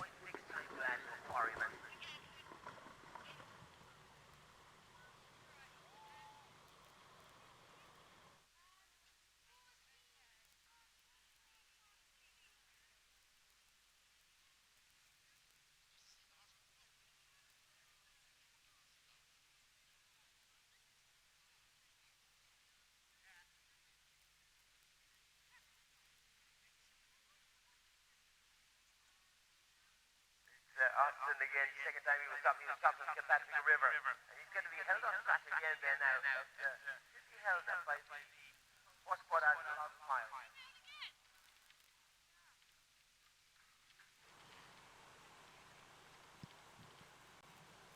I'm just awaiting news as to why Austin O'Connor has been held out on the course with Colorado Blue, and it's frustrating because more than likely Thomas Carlyle, our leader overnight, will also be held early on the course. Upsilon is away, just coming down to the opening water, the Shamrock Water. So that gives his Event Rider Masters Barbary champion of July a pat. The only rider to have won 3 Event Rider Masters legs. And Upsilon was simply sensational yesterday in the dressage. It was a kind of grey blur as he just flowed through the test so immaculately. And at 16.8, there's a new French record in terms of a dressage score.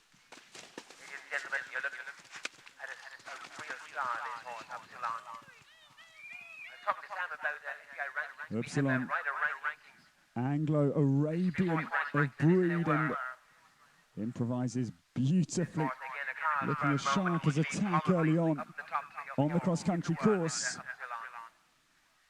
William Fox Pitt had his Super Tamarillo at the World Equestrian Games in Aachen in 2006.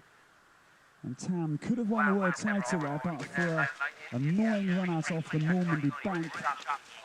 But the Anglo-Arabian horses have got the stamina, the endurance, and also the qualities that are required for eventing, as Upsilon makes light work of the Connolly Red Mills water. As Thomas Carlyle starts to put his foot down. He's got a big lead, of course, but it would be a super position if he could have a fence in hand in the show jumping to come tomorrow. If he plays his cards right, he could have 2 fences in hand, depending on the score to come through for Millie Dumas, still to start with Artistic. Upsilon looks bang up for this, as bold as brass through the Fernhill Fort Complex.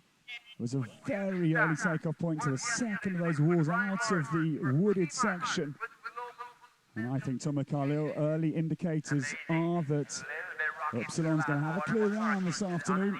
It's an early call, but I'm going to trust my instincts. Out on the course, we welcome combination number 60 to start, Brian Morrison. He's for the Irish 1 team. The team not eligible for the Nations Cup points, but they're doing very nicely. Global Milton JJ gets underway. Dressage score was 36.2. 41st position after the first phase. 40 back of the man ahead of him, but anything can happen out on the cross-country course, particularly one of this strength and high tariff of technical difficulty as well.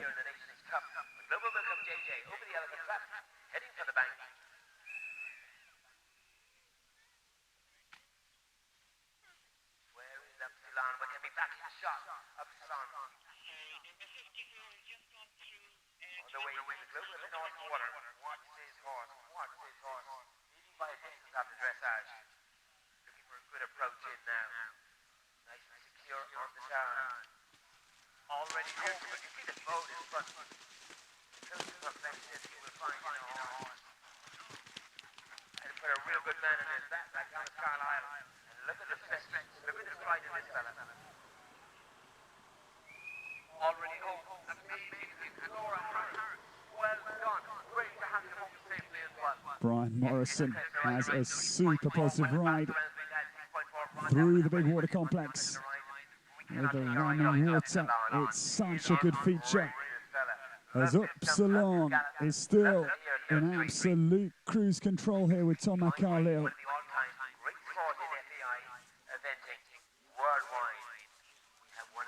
His ears are pricked, he's so focused. Just now swinging around to this Global Event Horses Wallace Water Complex. Oh, this is simply sensational to watch from Tom. This is so convincing. Upsilon gets away and is just gliding across the turf, which is cutting up here in Millstreet.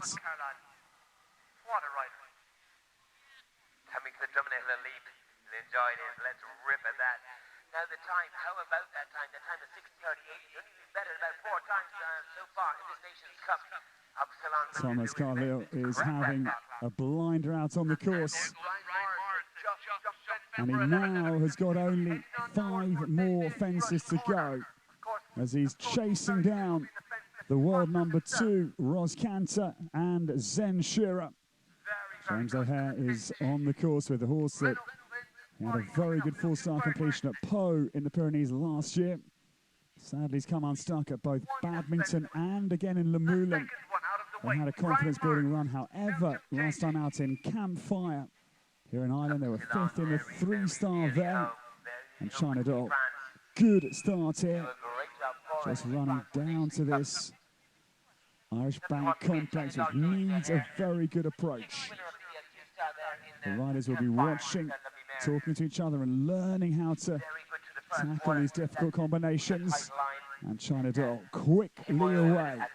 James O'Hare is up and running beautifully. His dressage score from the first phase, 35.1. 36th position for James.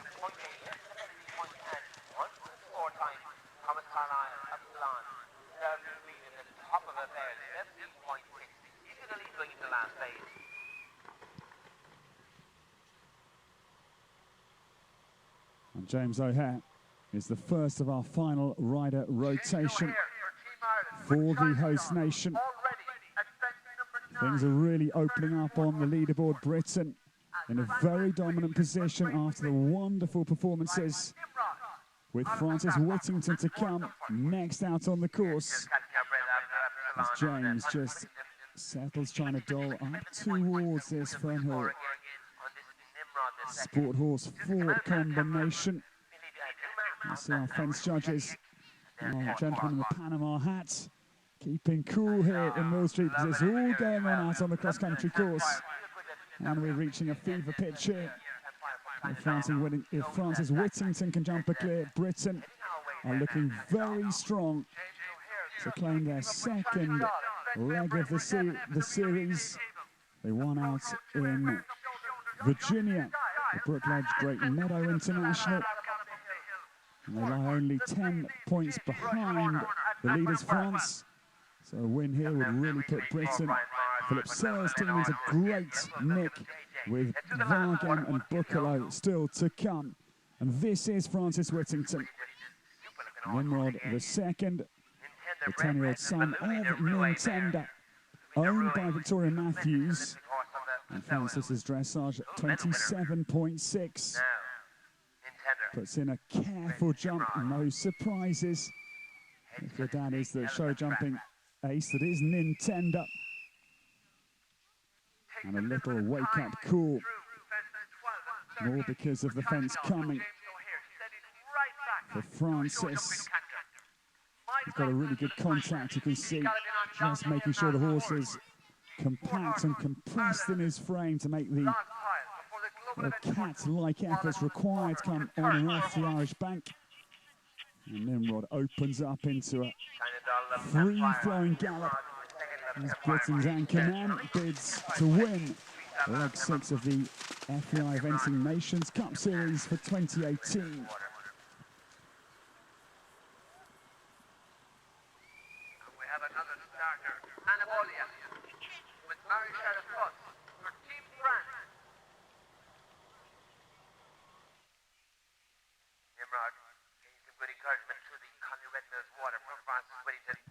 Britain have had the absolutely perfect starts, with Barrichello inside the time, and then Flora Harris and Bayano also under in this superb demonstration of British cross-country riding.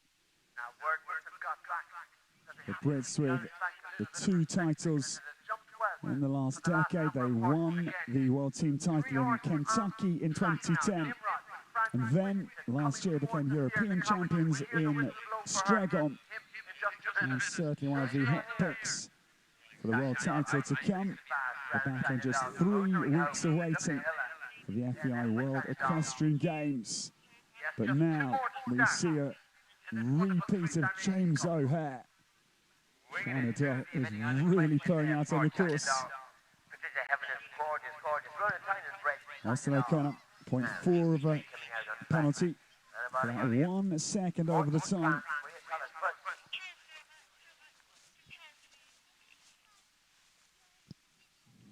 On the early part of the course, the very good French rider Marie-Charlotte Fuss is with us.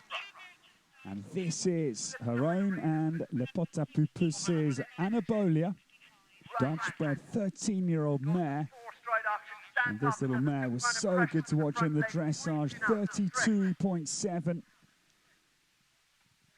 just wide, and his hands encouraging the horse to lengthen the gallop.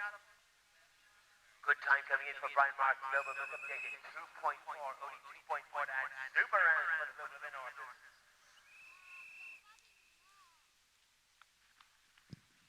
Again, just 21 years of age, and 2 years ago claimed the 39th individual young rider title. And oh no, that's a really heavy fall. What a shame. Oh boy, I mean, she hit the ground with the front of her head, and I just hope she's not got a bit of a cervical neck problem. That would have been painful, but she's quickly up on her feet, which is a great sign. You see, ploughed actually into, well, temple or even the sort of cerebellum region on the back of the brain. But so good to see her up on her feet immediately. No evidence of any serious concussion or traumatic brain injury, which is crucial for the young French jockey. As I was saying, double gold they had in Montelibretti in 2016, and I'm afraid it's elimination. They were reserves for the French team.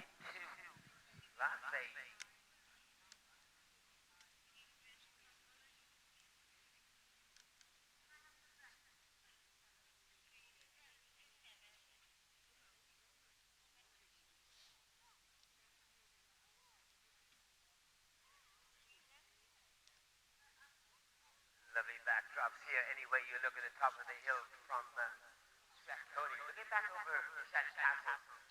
Beautiful Nick there, and so many people lining up on our cross-country course. We're nearly finishing the Connie Red Mills. FEI Eventing Nations We're Cup. coming very close to the conclusion of what has been an absolute breathtaking leg 6 here in Millstreet. There's been excitement from start to finish, and those rounds inside the time have been truly impressive. We've seen problems for many combinations out on this really demanding cross-country course. And the one crucial bit of information we must now give you is the score for Thomas Carlyle, and Upsilon was just 2 seconds over the time. It's 17.6, the final score. And Thomas Carlyle opens up, well, a massive lead. 8.4 penalties it is for the Frenchman to top the world number 2, Ros Cantor and Zen Shura. There's one lady to come who can put a little bit more pressure on Thomas for the show jumping tomorrow, and that is Millie Dumas. Artistic will be starting as our last to go out on the cross country. So Thomas Carlyle leading 17.6. Ros Cantor now second with Zen Shura. And we're still waiting to see what's going on with Francis Whittington, because Nimrod the second, he can also go up onto the individual podium if he could be inside the time. He's had super form coming in here as well.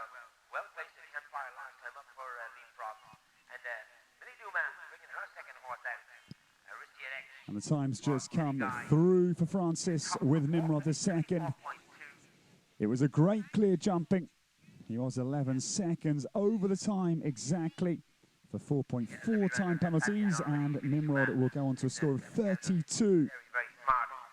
So it's still a very important round for the British team. Britain are going to have a very good lead to defend into the show jumping tomorrow. We'll give you the final team analysis in just a moment, but well done to the Brits. They are in pole position here at leg 6 of the FEI Eventing Nations Cup series in Millstreet.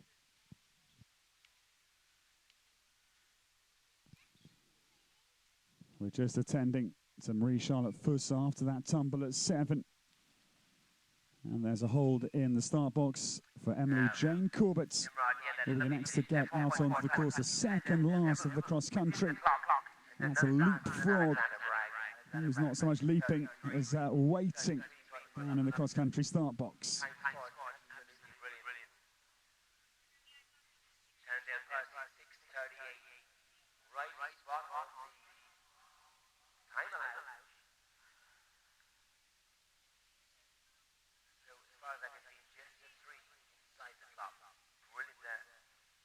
Performances all around here.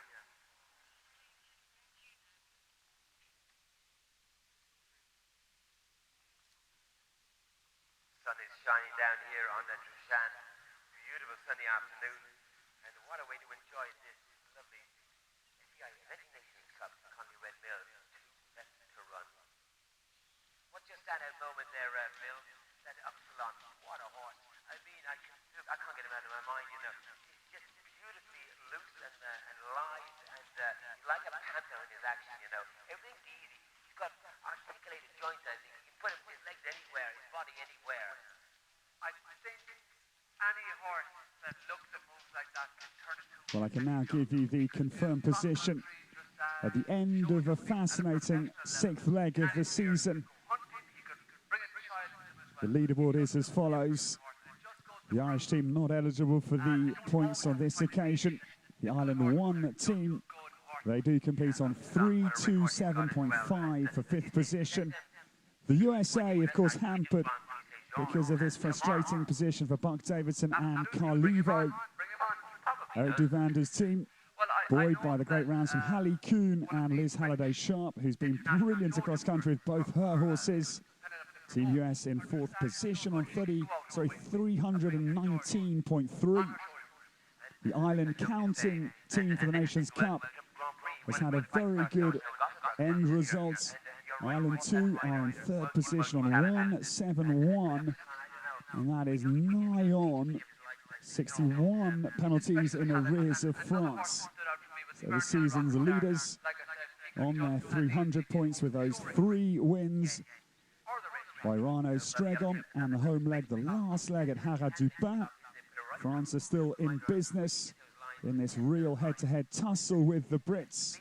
The French on 110.3 to line second, but Britain with absolutely perfect rounds from both Alexander Bragg and Flora Harris. And Francis Whittington, a brilliant anchorman role because he did not need to push Nimrod II. He came home with 4.4 time, and Great Britain leading on 90.9, which is a huge lead to defend out into show jumping tomorrow. It's about 20 penalties, which will equate to 5 fences that the 3 Brits can try, and they're not topple more than that to win leg 6 here in Millstreet. So Britain on top. Congratulations to Philip Searle's team. 90.9 will lead the way after cross country into the show jumping conclusion tomorrow, which is starting here at 12:30 for the climax of leg 6. It's been a great cross country battle, and hats off certainly to Mike Etherington Smith on a brilliant course. We've got 2 more to come, but it's another masterclass from the man from Oxfordshire in the United Kingdom.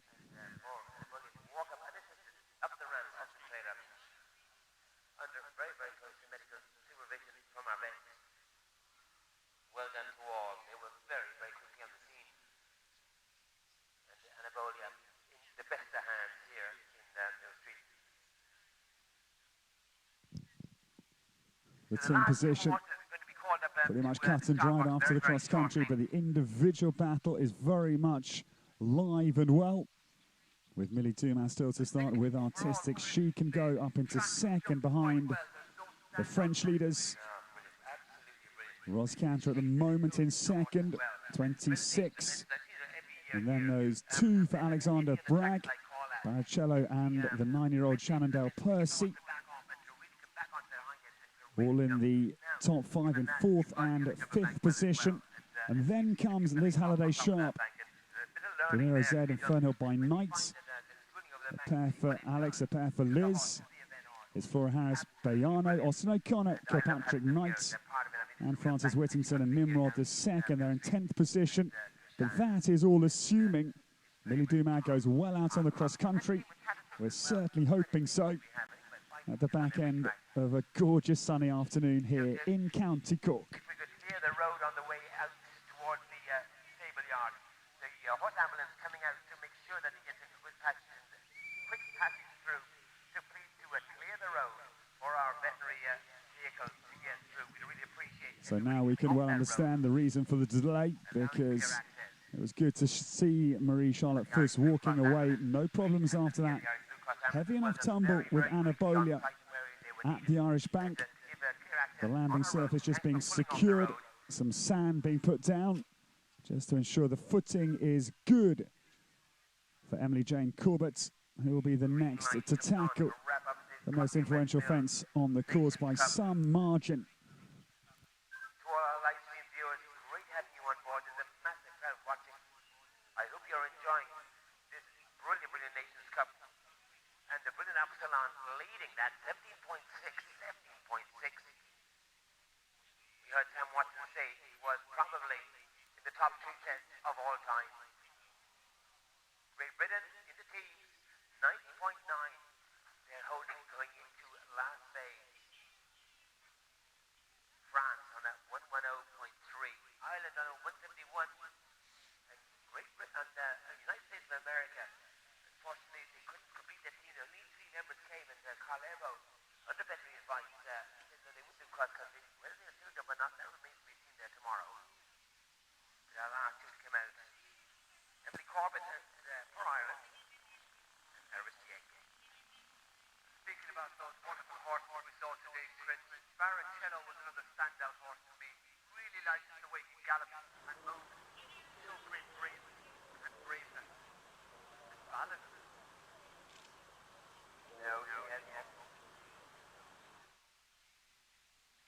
from the campfire. Last time up. First international start for Emily Corbett.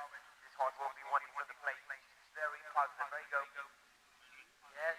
Leapfrog. Beat up Torella up the north. Emily, great competitor.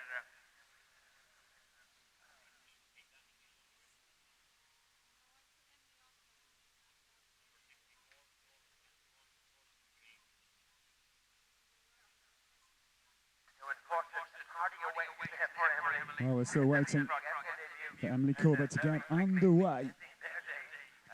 Emily, who will celebrate her 29th birthday next week on Thursday.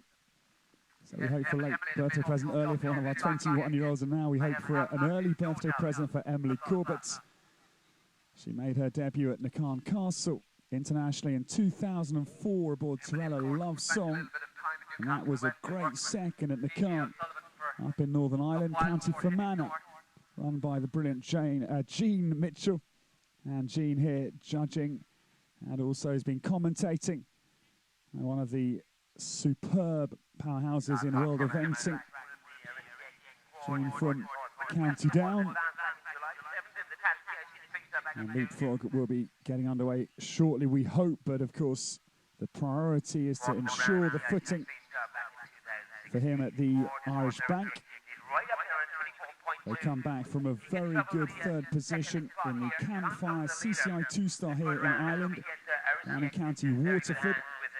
They had the best Irish results at Campfire, which saw young Cahal Daniels take the big class there with Sammy Davis Jr.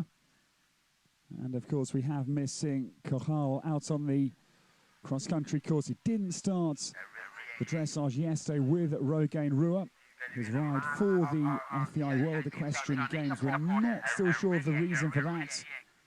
We're very much hoping it's just a minor blip, or perhaps he just decided it wasn't worth starting for whatever reason, with his big focus being the games that are fast approaching in Tryon. But now we welcome Emily Corbett.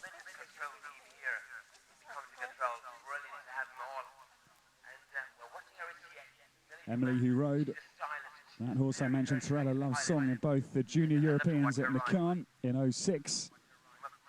We referenced them earlier because of that super win for Laura Collett. That was her first junior title, and Laura went on to become a double junior champion. She won out in Avanche in Switzerland. She took the young riders in Wagen. Just an incredible young rider suite from Laura. And as Georgie Spence said earlier, it's going to be fascinating to see how she does at the Land Rover Burley Horse Trials next week in Great Britain. I've got my money down on Oliver Townend or Laura for the victory at Burley. And now, Emily Corbett hacks down to the hay rack, pops out over that nicely.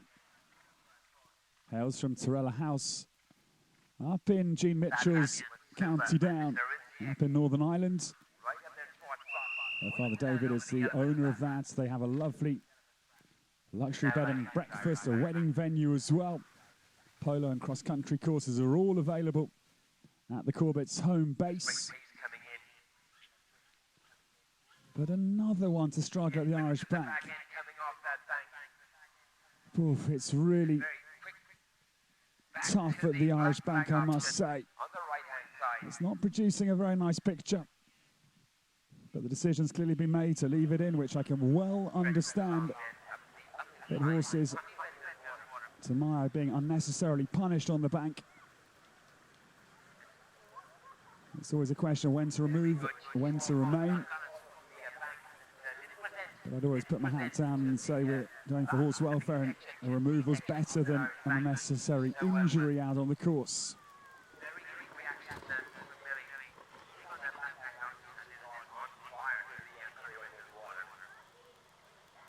Aha, we have a miscue, I'm afraid, because I thought this was Emily Jane Corbett. No information had come through. This is the very last to start. Millie Dumas is on the course, and this is the individual battle live before our eyes, because Censura Roscanter on 26, 1 point ahead 1.8 ahead only of Millie's score.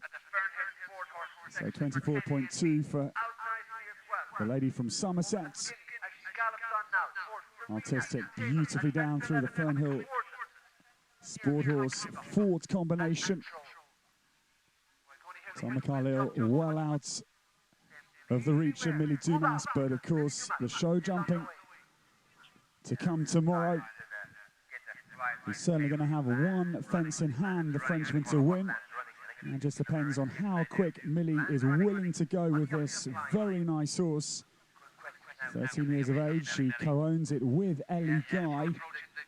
And it was fourth after the dressage for the pair from Rosamond Green Farm in Somerset.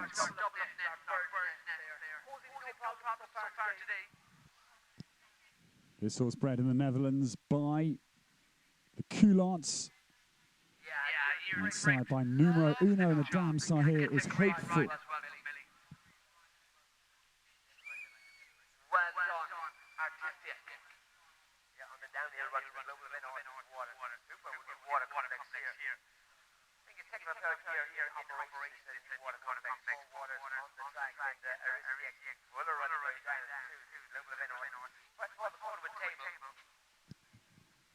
Millie also has a vested interest in the World Equestrian Games because she produced the Duke of Cavan that Yoshiaki Oi will take to try on. And Yoshi, who won the individual competition in the Stregom leg of the Nations Cup series this year. That was with Calais, not the Duke of Cavan. And Yoshi also picked up the great Brahman Horse Trials, the first ever advanced victory for Japan. That was last year. So Millie will be glued, I'm sure, I hope, to FEI TV and to the World Equestrian Games to follow the horse that she brought to the world stage. And Artistic, just a little stumble on landing after the Eventing Island Park question at 16C, but he stands true on his feet, like he did in the Irish Bank as well.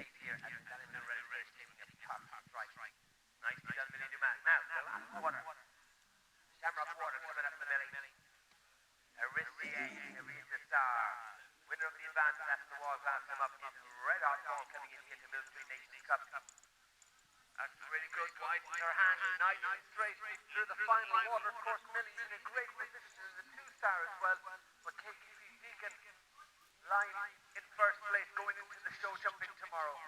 Good call there, Bill. And now the Dublin Hill lead. Millie Dumas comes up out over the big Dromina leap at 19, and now starting to use all of the petrol left in the tank of Artistic. Just going out of sight to come to the Cordwood at 20 in a moment.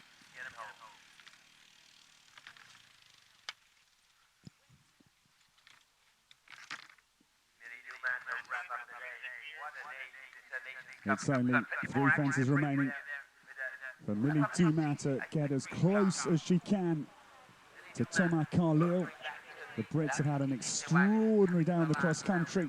When you think that 4 out of the top 5 are for Great Britain, barring a late mistake, which I don't think is going to happen for Millie Dumas.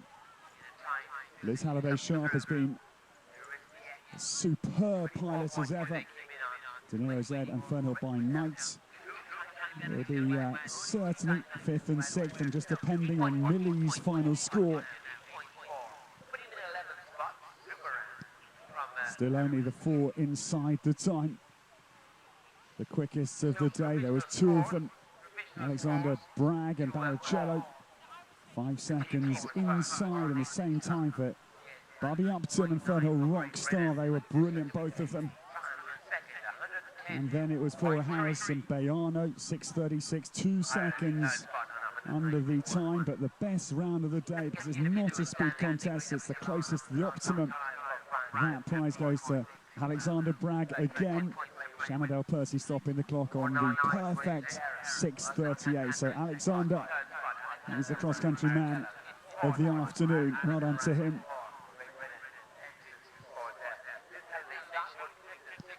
Well, ladies and gentlemen, the final score is now in for Millie Dumas. Artistic comes across the finish line, 6:59 for 8.4 time penalties, and 32.6 is the last score of a great cross-country day here at Millstreet in County Cork. It does mean that Millie just drops out of the top 10, 11th position for her, and 6th in the top 10 for the Brits in any case. Isabel Upton in 10th place going into show jumping with Fernhill Rockstar. Francis Whittington, a super anchorman's role. Nimrod II is 9th. Austin O'Connor had a great round with Kilpatrick Knight, just 1 second over the time. And Austin, the best for the home nation, lying in 8th position on 31.6. Flora Harris, one of those 4 speed rounds. Bayano poised to attack in the jumping tomorrow, 30 exactly in 7th position. Liz Halliday-Sharp, it's a great brace for Liz. And De Niro Z just up ahead of Fernhill by Night. 5th place for De Niro and Fernhill by Night in 6th position on exactly the same score. And just separated by the fact that De Niro was a little bit closer to the optimum out on the cross-country course. Alexandra Bragg, the best of the cross-country. Well done to Alexander. Barrichello, 28.9, just 0.1 of a penalty ahead of his stablemate, the 9-year-old Shannondale Percy. The world number 2 is 2nd after cross-country. Congratulations to Ros Cantor again. 2 superb rounds completed, and Zen Shearer will lie in the runner-up spots into the jumping on 26. But Thomas Carlyle has got a sensational position. Upsilon was immaculate. 2 seconds over the time at 17.6 is an astounding score to lead after the cross-country. And he's certainly hot favourite to back up the 2017 victor. That brilliant performance.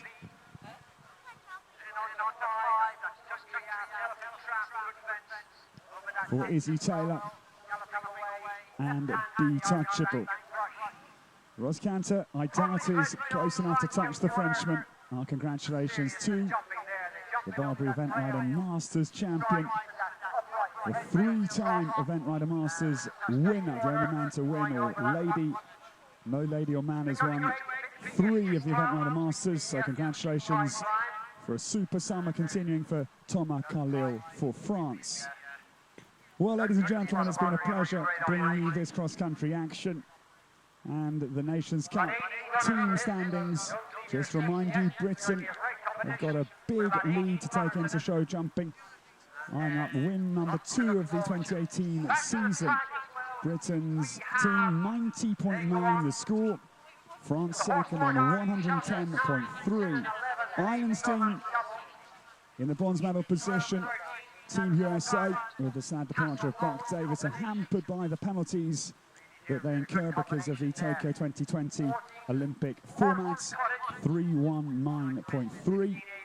And Ireland's other team in 5th position on 327.5 to complete the team position. It's been a great day. We hope you've enjoyed the coverage here from Millstreet.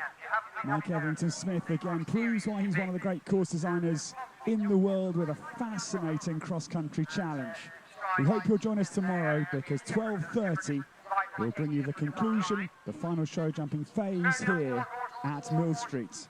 From myself, Ed Holloway, and the FEI TV team here, it's been great bringing you the Irish action. And of course, next stop for us is Tryon for the FEI World Equestrian Games. We can't wait to bring you that one in 3 weeks from the USA. Thanks for watching, and we'll hope to see you here tomorrow.